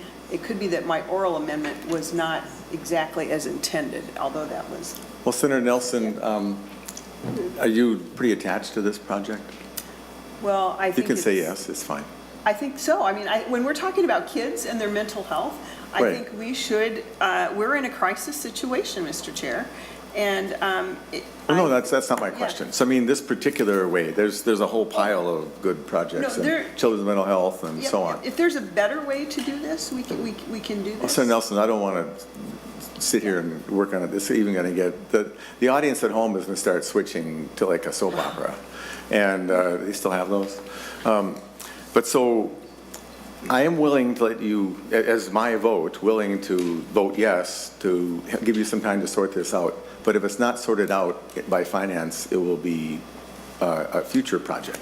Understood. Is that fair? Mr. Chair. Because then you can take all the time you need, and so maybe to the staff, like, put this in its own little module so it's. Yes, thank you so much, Mr. Chair. I greatly appreciate that. And so I guess I would. Oh, you've made an oral amendment that you've incorporated. You incorporate the oral amendment, which will make some sense to whoever takes away some of the money. But at this point, this is, like, I have a couple of needs a lot of work projects, and this is one of those. So. Thank you, Mr. Chair. Everybody willing to let Senator Nelson work on this some more? All in favor of the A6, say aye. Aye. Opposed? All righty. Senator Matthews, are you here? Yeah, this is the A11.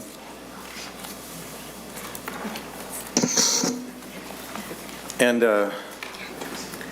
if people aren't noticing, we are doing all we can to work with the administration and help them get their policy work done through, a little amended process or a bridge or whatever, customary process. So Senator Matthews, welcome, and I will move to A11. Thank you, Mr. Chair and members. This is an amendment that matches a bill that was just referred to this committee from the Civil Law Committee for maintaining family connections in child welfare. This was a bill that the department brought to my attention earlier this year. The goal is to try to push the needle towards families staying together and putting some teeth into having other family members, relatives, and close friends being the first one sought out for placement when a child needs to temporarily or permanently go from a home, and trying to reduce the number of times we have to do out-of-home placement. So we had a pretty thorough discussion in the Civil Law Committee going through the details and the policy. I'm open if the department wants to highlight any more specifics to it, but the overall goal of the bill is for trying to keep families together and moving placement with relatives to a higher priority list in the social services arena. I think that's a great idea. Ms. Sommerfeld, do you want to offer some comments and what level of detail you think we need to know here? Sure. Thank you, Senator Abeler. Members of the committee, Senator Matthews did a great job of explaining the overall bill. It is rather long, so I'm certainly not going to walk through all of it, but I'll give you a couple examples of what the bill does.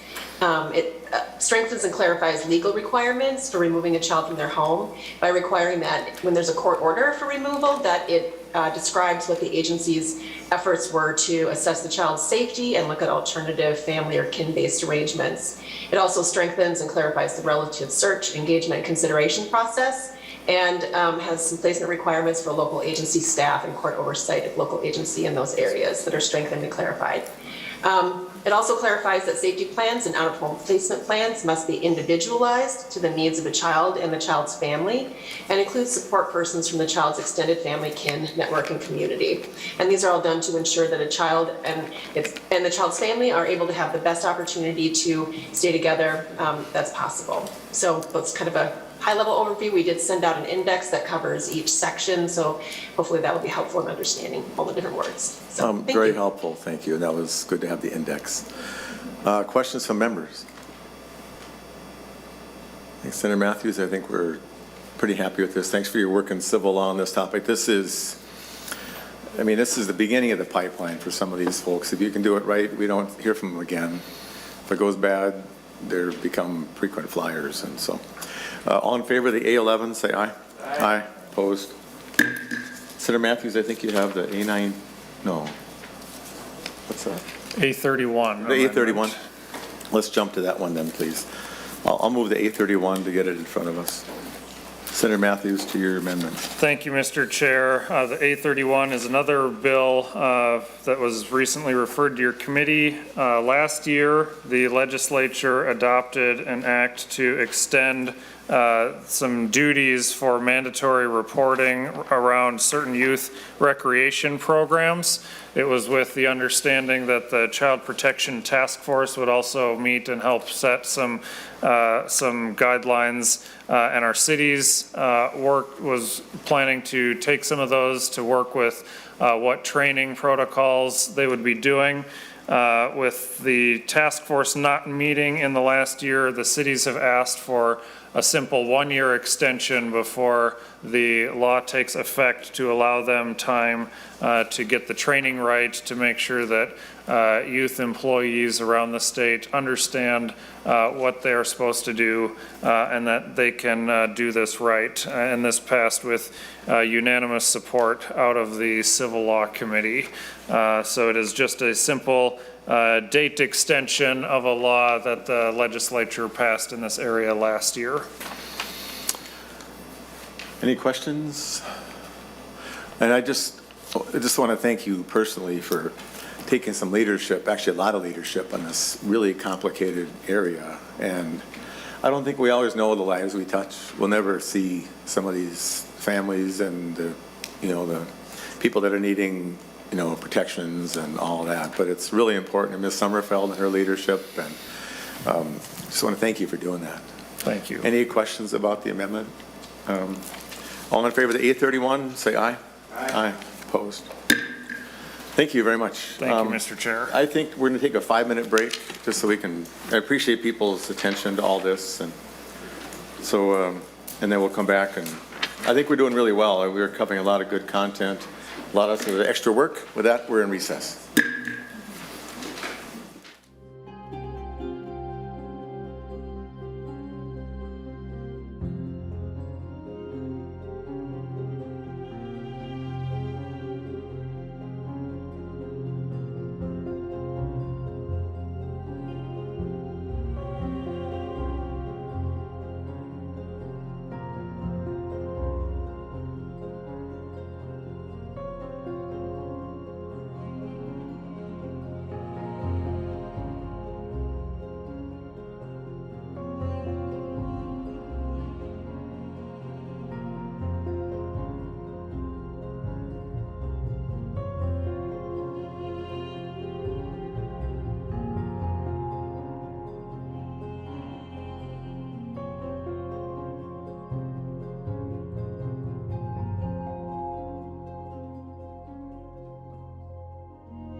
One big party, you know, it's 5 o'clock somewhere. What number is that? Let's move up to Amendment 21, please, and that's Senator Utke.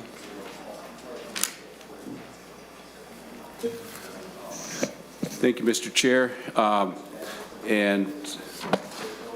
A21 amendment addresses something that, like all the rest of these things, we have had discussions throughout the year so far, throughout the session. It affects the transitional housing. We've taken the money out of it at this point, but we are, what's left here is extending the window from 24 months to 36 months.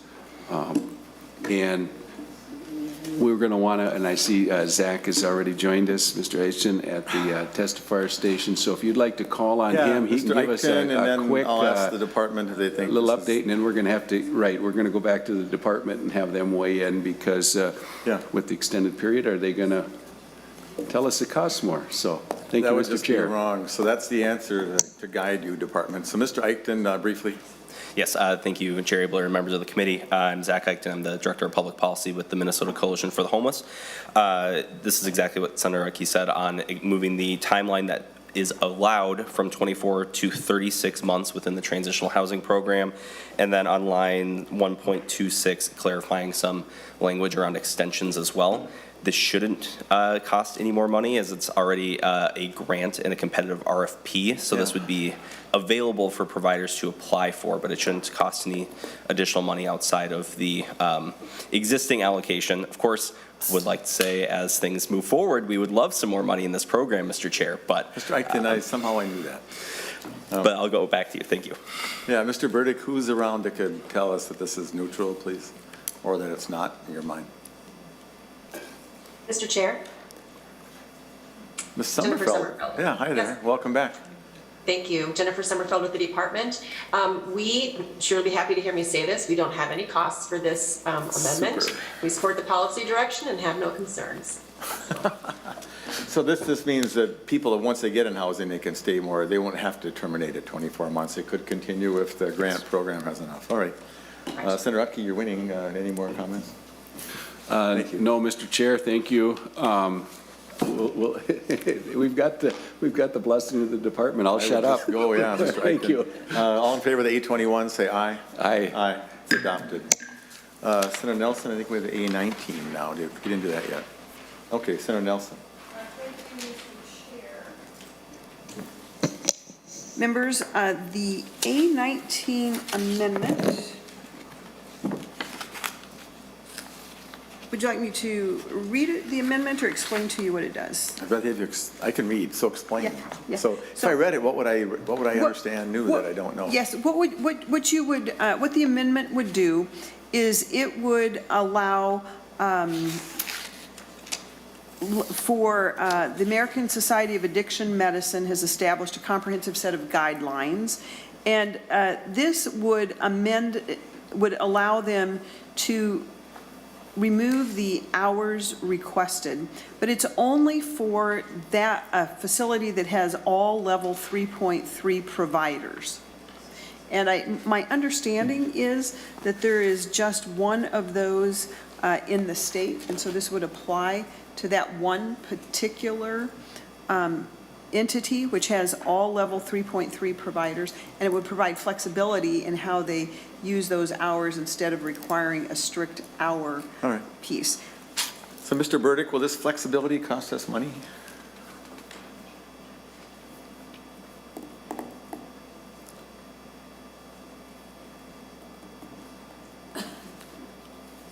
Mr. Chair, I'm looking for my colleague. I believe Ms. Grom would be on point to speak to this. Oh, Ms. Grom? Okay.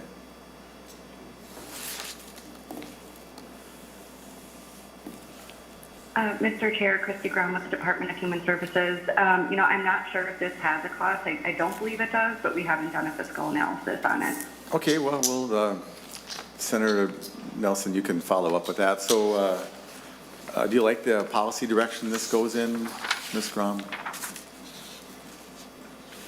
Mr. Chair, Overall, yes, we really want to get to a place where we're not tied to those, 5, 15, and 30 hours that are required for billing. So we need to do some work on our rate system and make sure that that aligns better with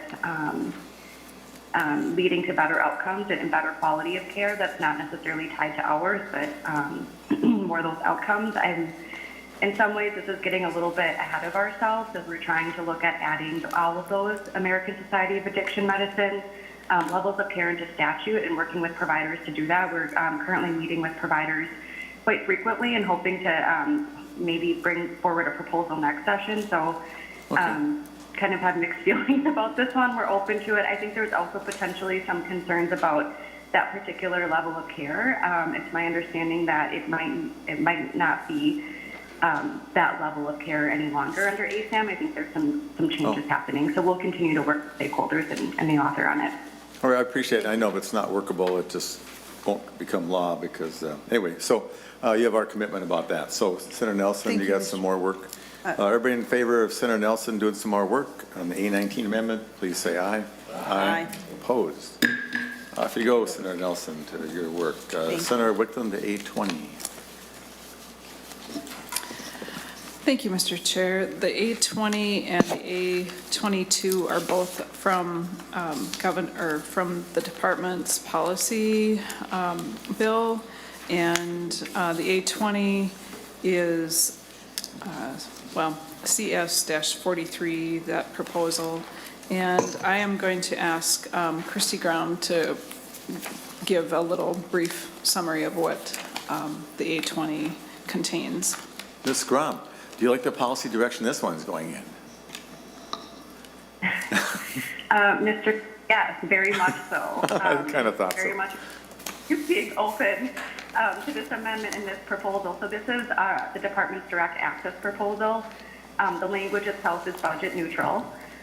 And essentially, we've been talking a lot in this committee about really needing to make some system level changes and making sure that people have better access and better quality of care when it comes to substance use disorder. And this is a proposal that does just that. We've been working on this kind of system reform for probably nearly a decade and working on this language itself for about 2 years.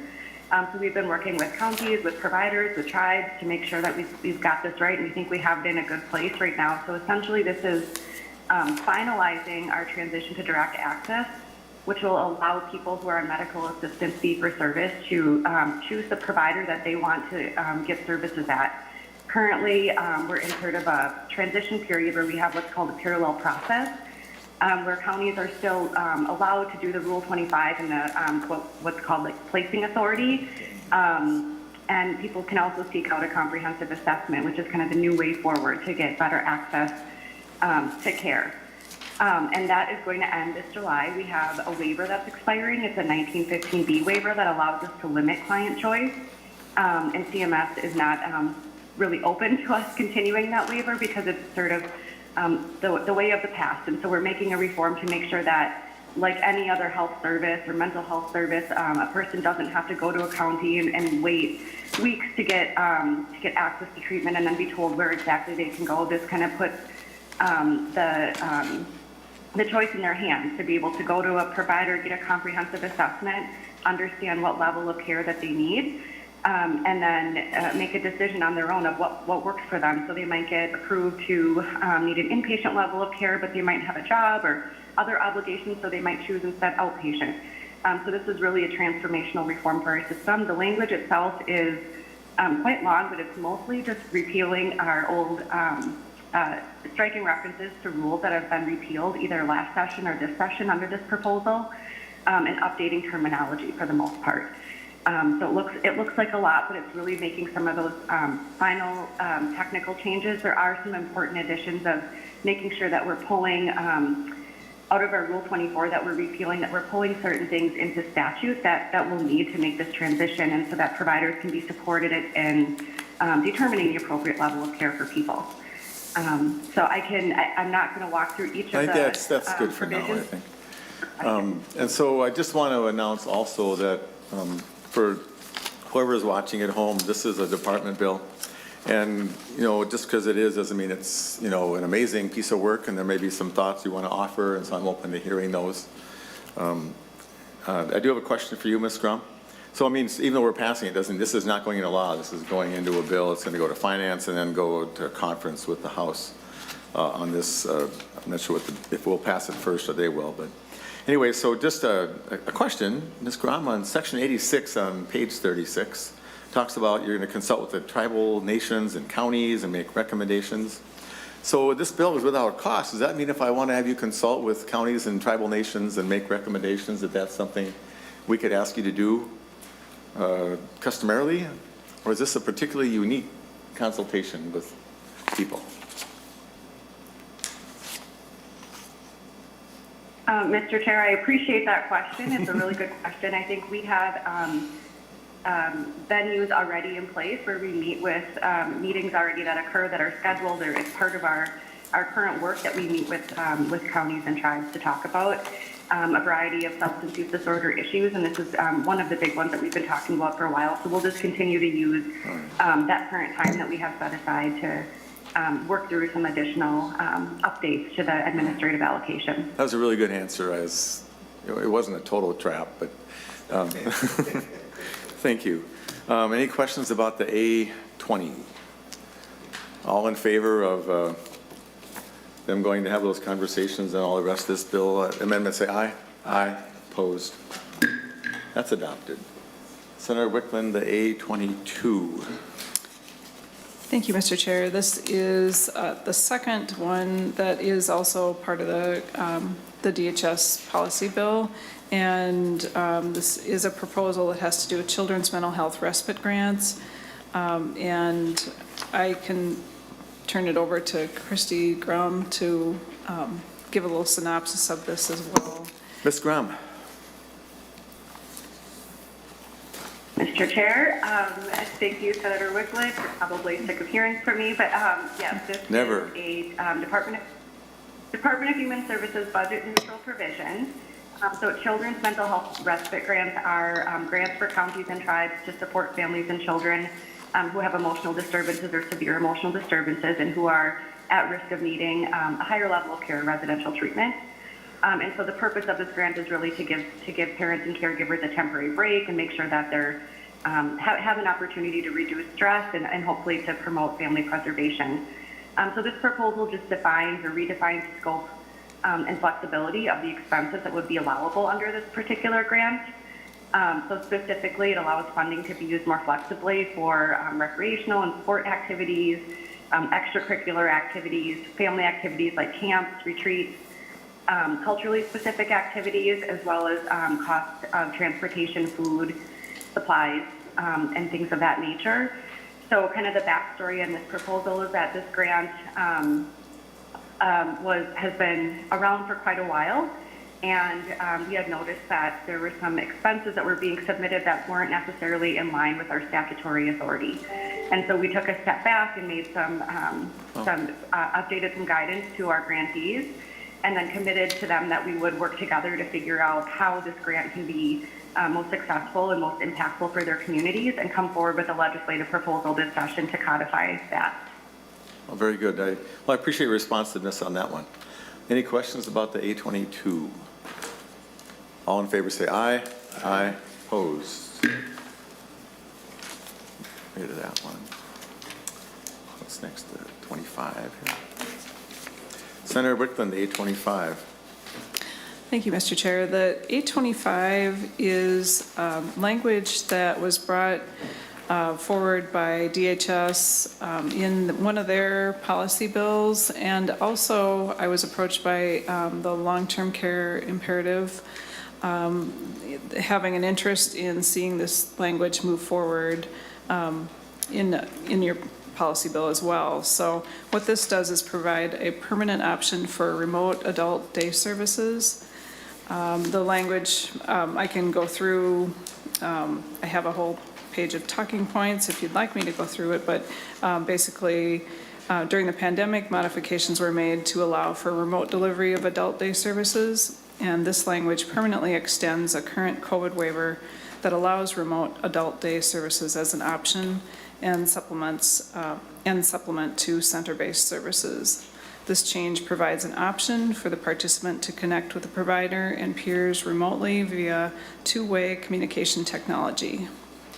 And I can go through and talk about benefits and if you'd like. No, that's fine.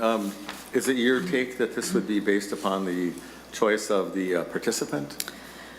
Yes. They could not be coerced to do this. They could choose No, this, no, and this then would they be, informed consent business. right. It allows for more flexibility for people to choose how they want to receive services. Well, perfect. No, I think that's great. And if there's other things that we've found that work in flexibilities because of the COVID experience, I think we should do every one of those we possibly can. And this is a good example of that. So, Senator Wickland, thanks. Any questions from members? All in favor of the 825, say aye. Aye. Opposed?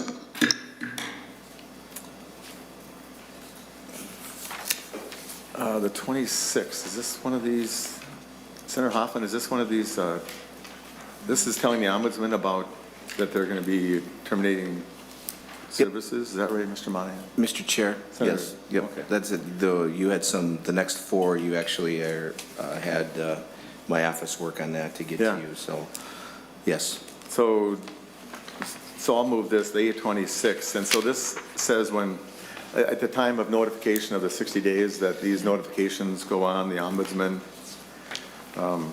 And then they are given, the people are given the information as well. So the ombudsman notified, the people are given this. Correct. And so it's a kind of a must-do thing, which anybody have any objections to this? To the department, is this going to cost a lot of money, or is this it seems like a great idea. Do you want to offer your thoughts?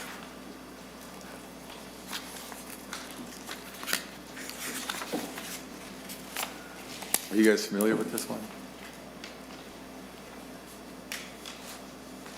Mr. Chair, Christy Graham with the department. I'm just looking for it now. Oh, the Sorry, 826. I don't recall. I will get back to you. I'm just looking. Oh, just found it. There's just a long list of amendments. So. Yeah, there's a long list.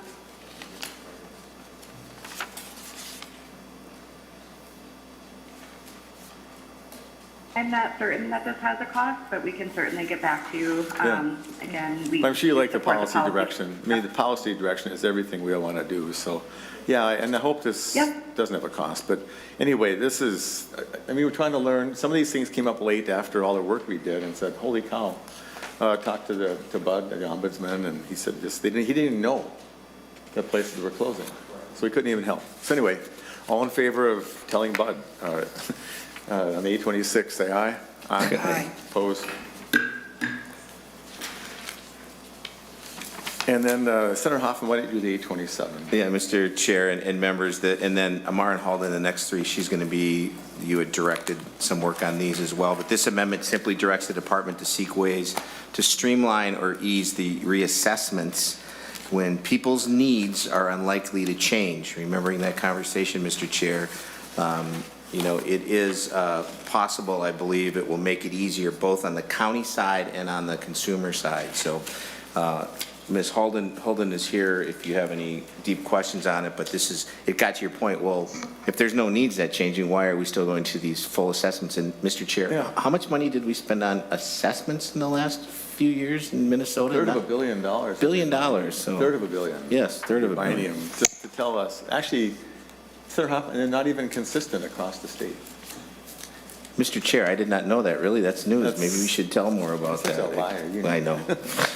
Ms. Holden, why don't you take a minute and tell us about your thoughts? Welcome to the committee. Thank you so much, Mr. Chair and members. My name is Maren Holden. I'm with Legal Aid and the Disability Law Center, and you put it really well, Senator Hoffman, exactly.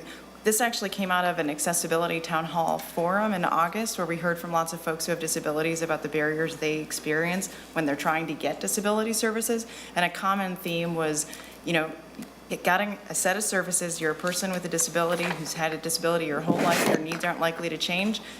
Next reassessment comes around, new assessor, all of a sudden your PCARs are cut in half, you go to appeal, you get it reinstated, and then you move on and do it again the next year. And so we really wanted to look into if there are ways to do less frequent assessments for people whose disability-related needs are not likely to change, Sounds like that's going to be a challenge with some of our federal requirements, and so what this would direct the commissioner to do is to look into, even if we can't do no assessment or no reevaluation in a year, is there a way of doing a streamlined one for certain intervening years if that's the person's choice? Thank you. And Ms. Grom, we can just, I mean, you haven't had a chance to study this either. The date stamp is pretty recent. But so if you would, let's put this in the pile of things to talk about. I gotta think you like it. And so all in favor of something Ms. Grom might like, 824, please say aye. Aye. Opposed. Senator Hoffman, the 20, what is it, 27? Wait. No, 28, Mr. Chair. Is that just, we just did 27? We just did 27. All right. You had talked, Mr. Chair, about workforce challenges and the difficulty finding formal supports, as well as a desire to move people to independence if that is their choice. The amendment here, Mr. Chair, that you had directed really tells the department to utilize CDCS in the budget exception process to ensure that there will be a proper budget for an individual to move to a less restrictive, more independent setting. And Mr. Chair, as you know, when you were looking at this and asked us to dig into it, CDCS budgets without an exception often end up being too low to meet the needs of an individual that the individual actually has. But with a budget exception, you can work to ensure people where they want to be as integrated in the community as possible, as long as it stays within that structure. So, Mr. Chair, again, Ms. Holden is here to get in the weeds if you'd like. Ms. Holden, you can just do a short thing, and then we'll ask Ms. Grom. Just if you're prepared, Ms. Grom, I'd like to hear your comments on this. And I know it's going to take some work. I imagine there's a version that makes sense, but Ms. Holden, just explain. Well, this is the kind of thing it's so frustrating. So go ahead, Ms. Holden. Thank you, Mr. Chair. Exactly. This really came about with seeing the group home closures and the workforce shortage. The thinking is, if there's someone who's in a group home currently, but they have options available to them for less formal supports or a place where they could live on their own, people who they could hire in their community, let's give them the option to do that. The challenge is that CDCS budgets tend to be far less than what we spend on people who have a bed in a group home. And so the idea here is, while we're in this workforce crunch, why don't we facilitate people choosing to find other options if that is available to them, and make sure that they have as much as we would have been spending on their group home. We think this wouldn't increase the spending overall, but it would might free up some spots in group homes, and again, continue to support people to make that choice to live in their own home. Well, thank you. And Ms. Grom, I know we're catching you short on this. For starters, do you think there would be a cost? Well, just tell us what you think. This is a policy direction we want to go in. So what do you think? And I know it's just preliminary, and if you want to just beg off, you can do that. So we'll talk in the meantime. But go ahead, Ms. Grom. Mr. Chair, Christy Grom with the Department of Human Services. We do support this policy direction. Definitely want to see people getting access to as many in-home services in the community as possible and not having to move to higher levels of care. As Ms. Holden has mentioned today and in previous committees, we see this happening in various parts of the system, where it's not just people leaving group homes and having to go to higher levels of care, but also people having to go into group homes because they can't find those services in the community. So this is definitely a policy direction we support. I've been told that potentially there might be a cost for this, but I am not well versed enough to speak to that. We can get back to you. No, I appreciate that. And as the caveat, if this actually has a cost by generating more programming dollars, we can't do it in this bill. But I'll appreciate the discussion, and some of us think it should be the same, more or less. All in favor of, what was that, the 28? 28, say aye. Aye. Opposed?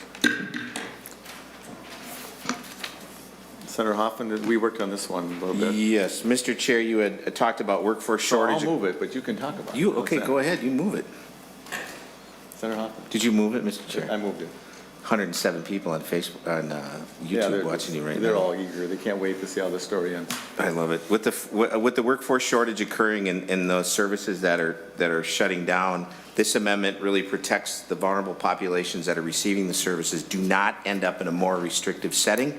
Instead, the aim here is for informed choice process, Mr. Chair, that leads somebody to a similar or perhaps even less restrictive setting.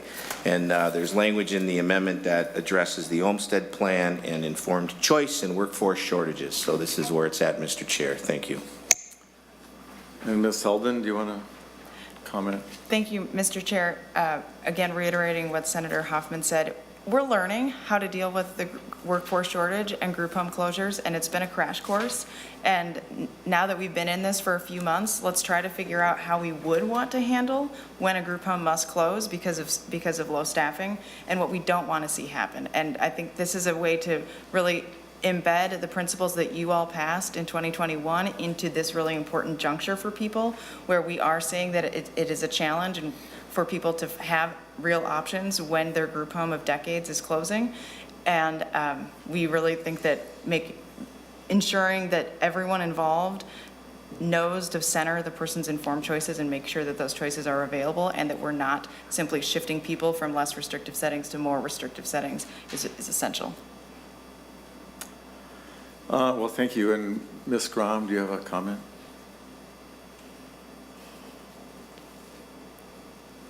Mr. Chair, Christy Brown with the department. This is current practice, so we don't really need a direction to the commissioner to do what we're already doing, but certainly appreciative of the idea and absolutely support informed choice and in making sure that that advances. And we'll continue to work with lead agencies and providers on that as we are currently. So maybe, Ms. Grom, the question is, can you be sure they're doing this? And this is not against or about you, but I told Ms. Bartalik way back that if everybody knew what she knew and was trained as well as she was, we would never even need a committee. But sometimes we're playing whack-a-mole, and like some county person doesn't know this stuff. I mean, there's cases we've been hearing from that have no idea about their they're just like, what am I going to do? And so maybe we can talk offline about this and just see if there's some way we can't. So from the point of view of the department, this is their policy. But we think it needs a little more work to make it be real. And that's, like I said, nothing against you, just a little follow-up. So anyway, so thank you. All in favor of that amendment, say aye. Aye. Aye. Opposed? Senator Hoffman. As long as Ms. Holden from the Disability Law Center is here, do you want to just go to your A33 amendment, Mr. Chair? Yeah, sure.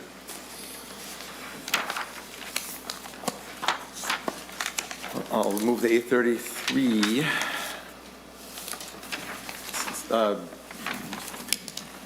You want to talk about that one too, Senator Hoffman? Yeah, Mr. Chair, you remember the other conversation we had in an effort to ensure that a situation is fully examined before termination. This amendment really starts the conversation before the termination is sent so that everyone can discuss the why of the situation and give a chance to respond to the intended termination. So with that, Mr. Chair, is the A33 that you had us work on. And Ms. Holden, do you think, maybe this is current policy, but is this happening? Mr. Chair, I don't think that this one is current policy. Okay. What this is like the A27 came out of lots of conversations in the disability community, particularly led by the Autism Society of Minnesota, around barriers that people who have disabilities experience when trying to access disability services. And what this would address is, and this happens to our clients quite frequently, where they get a notice of a disability services determination that reduces their hours or says you're not eligible. And, you know, we go with them to the hearing, and we get to the hearing and the agency says, oh, wait a minute, we didn't get this note from your doctor, or we wrote your diagnosis down wrong. And actually that would have changed the outcome. And so it turns out that hearing wouldn't have been necessary if the parties had been operating from the same set of facts or understandings all along. And so what this would do is require that before that determination is actually issued, that notice of action, that the lead agency give a preview, essentially, that with including the information upon which it is based, so the participant could say, actually, turns out there's one more document that you're missing, or I want to correct this, and gives that opportunity for a little bit of an exchange before that determination is made, and then notice of action is sent, which after that, the only option is an appeal. So we think this would reduce unnecessary appeals and also relieve barriers for folks in accessing services. Thank you. So Ms. Grom, sorry to overwork you. you deserve a raise. We're going to vote on that as one amendment later. So what do you think about this? We're asking the counties to be sure. This is just common sense to me, but what do you think about it? That wasn't meant to be a setup, by the way. Ms. Graham. Mr. Chair, Christy Graham with the department. I at first glance, I think that this actually looks like a good idea, and we'll have to have our team, dig into it. But I think that it does sound like common sense and something that we can work with. Well, thank you very much. Both of us said common sense. Anyway, so all in favor of common sense on 833, please say aye. Aye. Aye. Opposed? Sorry. You don't get to say no around here. Now it's approved. It passed. That's the 32.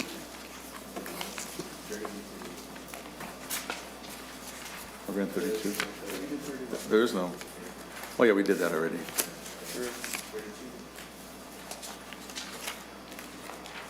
32. John, did we work on this one? Oh. Mr. Chair. Senator Wickland. Senator Wickland, this one's yours. Correct. Yes, this is. And if Ms. Zaleski has come down, we 32. can talk about that. Correct. It's. I thought it was familiar, but I didn't think it was mine. So. Behavioral health services for older adults, and Nancy Zaleski is here to talk about, give some background on where it comes from and what they're trying to do. This would fall under the heading of a new topic. So Ms. Zaleski, welcome. Our open door on topics. Thank you, Mr. Chair and members. Nancy Zaleski on behalf of MICA, the Minnesota Inter-County Association. This language, the A32, was brought by Dakota County, one of MICA's member counties. Dakota County has been working with the department on this particular issue.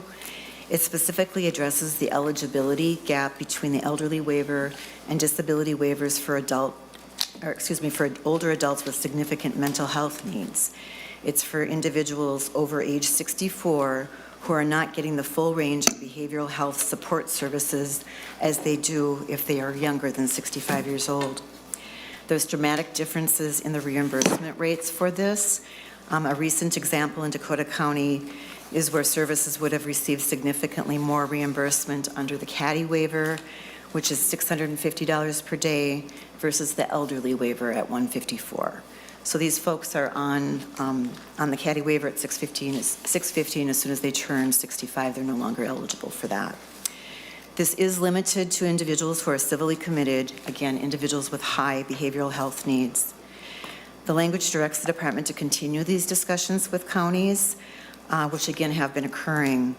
The department agrees that we have gaps in the eligibility and reimbursement services for folks that are 65 and older, and we appreciate that collaborative effort that we've had with them thus far. We want to continue those conversations and come back in 2023, of course, during a budget year to address this further. Thanks. Ms. Grom, could you have this meeting with these folks? Not you, but whoever.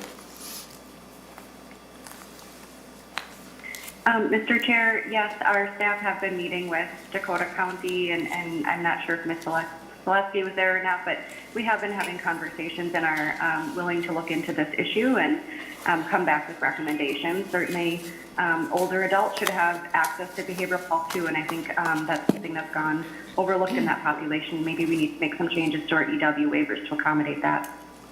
So you probably don't even need this, but this just gives an exclamation point, so you really don't mind it at this time, right? Ms. Grom?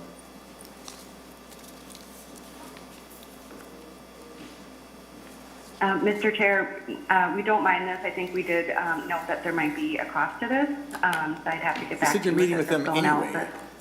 You said you're meeting with them anyway. I thought we passed the meeting with them anyway test. Okay. Touche, Mr. Chair, but they're not standing meetings. But okay. We can look at it. So what if they what it would. bring coffee and donuts? Would that help to modify? All right. So you'll tell us what you think it might cost. So I appreciate that. So we're just trying to figure out what meetings you get. And anyway, maybe if you had a fee per phone call or something, you could generate some revenue. All in favor of giving Dakota County a chance to have morning meetings with the department, say aye on 832. Opposed? Thank you. Thank you, Senator Wickland and Mr. Chair. 834. Oh, this is mine. I'll move to 834. And this has to do with the Background Studies Task Force. And this is extremely fresh, 11/15. It seems as though the department is having a hard time finding someone to coordinate the data and so on. And this came from, you know, a committee member, and I thought it made sense. That would give the department the authority, if they chose, to work with somebody else besides just the person they can't hire. And who is that? Is this Ms. Summerfeld, or who would offer an opinion about this? It just seems eminently reasonable. It's permissive. So, Mr. Zempel, there you go. It's good you hung around this long. See? You can have one of those donuts left over from the Dakota County meeting for Mr. Zempel. Chair Abeler, members of the committee, Chris Semple with Department of Human Services. I believe that this bill would, or this amendment would have a potential cost to contract with an outside vendor. For the data for the task force, we've been using existing resources within our data analytics team and background studies team to provide large sets of data. So far to date, we've provided 3 with a 4th ready to drop, I believe, within the next week. Well, I think we should probably talk more about this, but as I read this, if you don't do it, it doesn't cost any money, but this would give you the authority to do it if it made sense. So you don't mind discussing this some more offline? Oh, I'd be happy to, Mr. Chair. Yeah, okay, so I'm going to put the language, I'm going to ask people to vote to put it in, since it just says the department may use an organization, and there wouldn't be any money incurred until they did that. So that'll go in my work pile. Everybody in favor of the 834 to give me more work?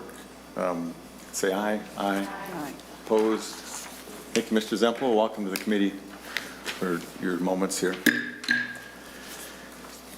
830, is that the 34? I'm losing track here. 35?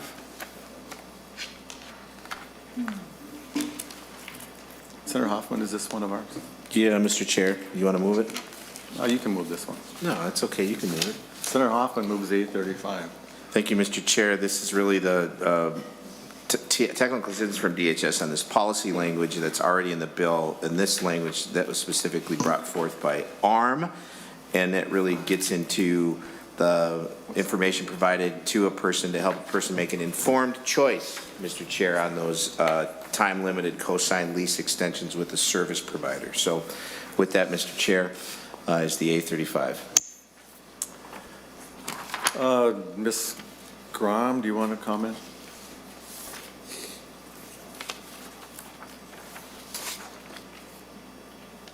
Mr. Chair, members, Christy Grom with the department, we still have concerns about the underlying provision that I believe this is amending related to the provider co-signed leases for people who are living in a community setting. But we're happy to continue to work with stakeholders. So Senator Hoffman, we can put this in, but it's not quite ready, but it seems like the whole lease discussion has to be figured out anyway. So if you can keep working with that, do you mind? No, Mr. Chair, you had given a package of stuff that we're supposed to be, working on, Yeah, and this just so I'll do fits that. right within that, so it all makes sense, so. So Ms. Grom, we're just going to hope you get a little time off with all these jobs we're giving you. All in favor of Senator Hoffman working on the 835, say aye. Aye. Opposed? What? Yeah, there being 2 ayes and 1 nay, the amendment passes. We're just coming to the home stretch here. A36. Oh, this is did we amend this? Did we already move this? This is to the bill. Mr. Monahan, this was my request. Do you want to just to clarify something and just talk about that? Mr. Chair, members, this is actually an amendment that originated with the revisor's office. They got a sneak peek at your A2, and they, sharpened their pencils, and these are recommendations that they recommended. Oh, That's amazing that the reviser had that kind of time. So we have pretty smart revisers. And you don't want to quibble with reviser, I don't think. So anyway, all in favor of the 836, please say aye. Aye. Opposed? Last and not least, unless at least the ones I know of, the 838. Oh, that was the 36. Okay, well, why don't you explain it, and I think people still like it. So. Oh, that's the seventh bed clarifying thing. Well, let's just, so just talk about it and see if anybody wants to vote differently. To the 836, the explanation now that we've already approved it. Mr. Chair, members, sorry about that. So this is adding effective dates relative to Senator Abeler's proposal to expand the capacity of certain group homes and ICFs in single-family homes. But the most important piece is at 1.9 to 1.11.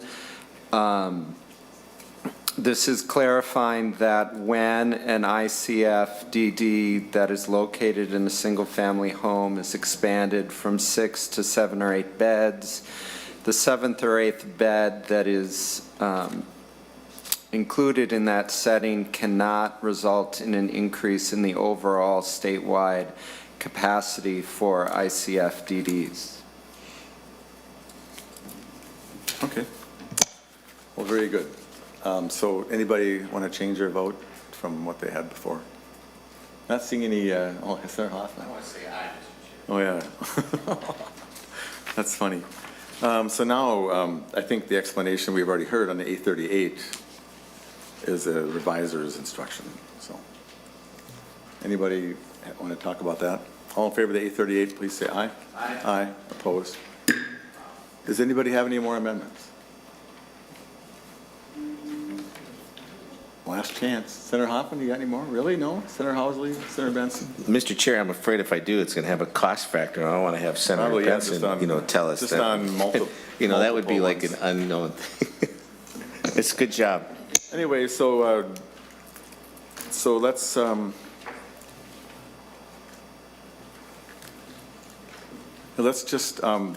now I could move that Senate File 4165 as amended and amended and amended. I'd be recommended to pass and be referred to the Committee on Finance. Everybody understand that motion? All in favor say aye. Aye. There's like 3 ayes. Anybody opposed? By the slimmest of margins, it passed. So I want to thank everybody, and I'd also, as part of my motion, want to give the staff at council or advice that they can make the minor corrections they have to do to make everything fit. And I want to thank again, this is really kind of a 2-part omnibus thing, and a lot of times this is part of the omnibus. So the next one's going to deal with more money and probably a few straggler policies and maybe any repaired stuff that we found here that we want to try to pay for. On Tuesday, we're going to come back and take up a whole host of bills again, and Thursday, we're going to look into FMAP and some other, the follow-up on some of those projects we did. And then a week from Tuesday, we're going to mark up the bill. And it has the potential to go late if it needs to. Maybe we get lucky and just continue if we need to do that. But I really think this has actually been a good committee project here. A lot of fingers in it. So anyway, have a nice weekend. God bless. We're adjourned.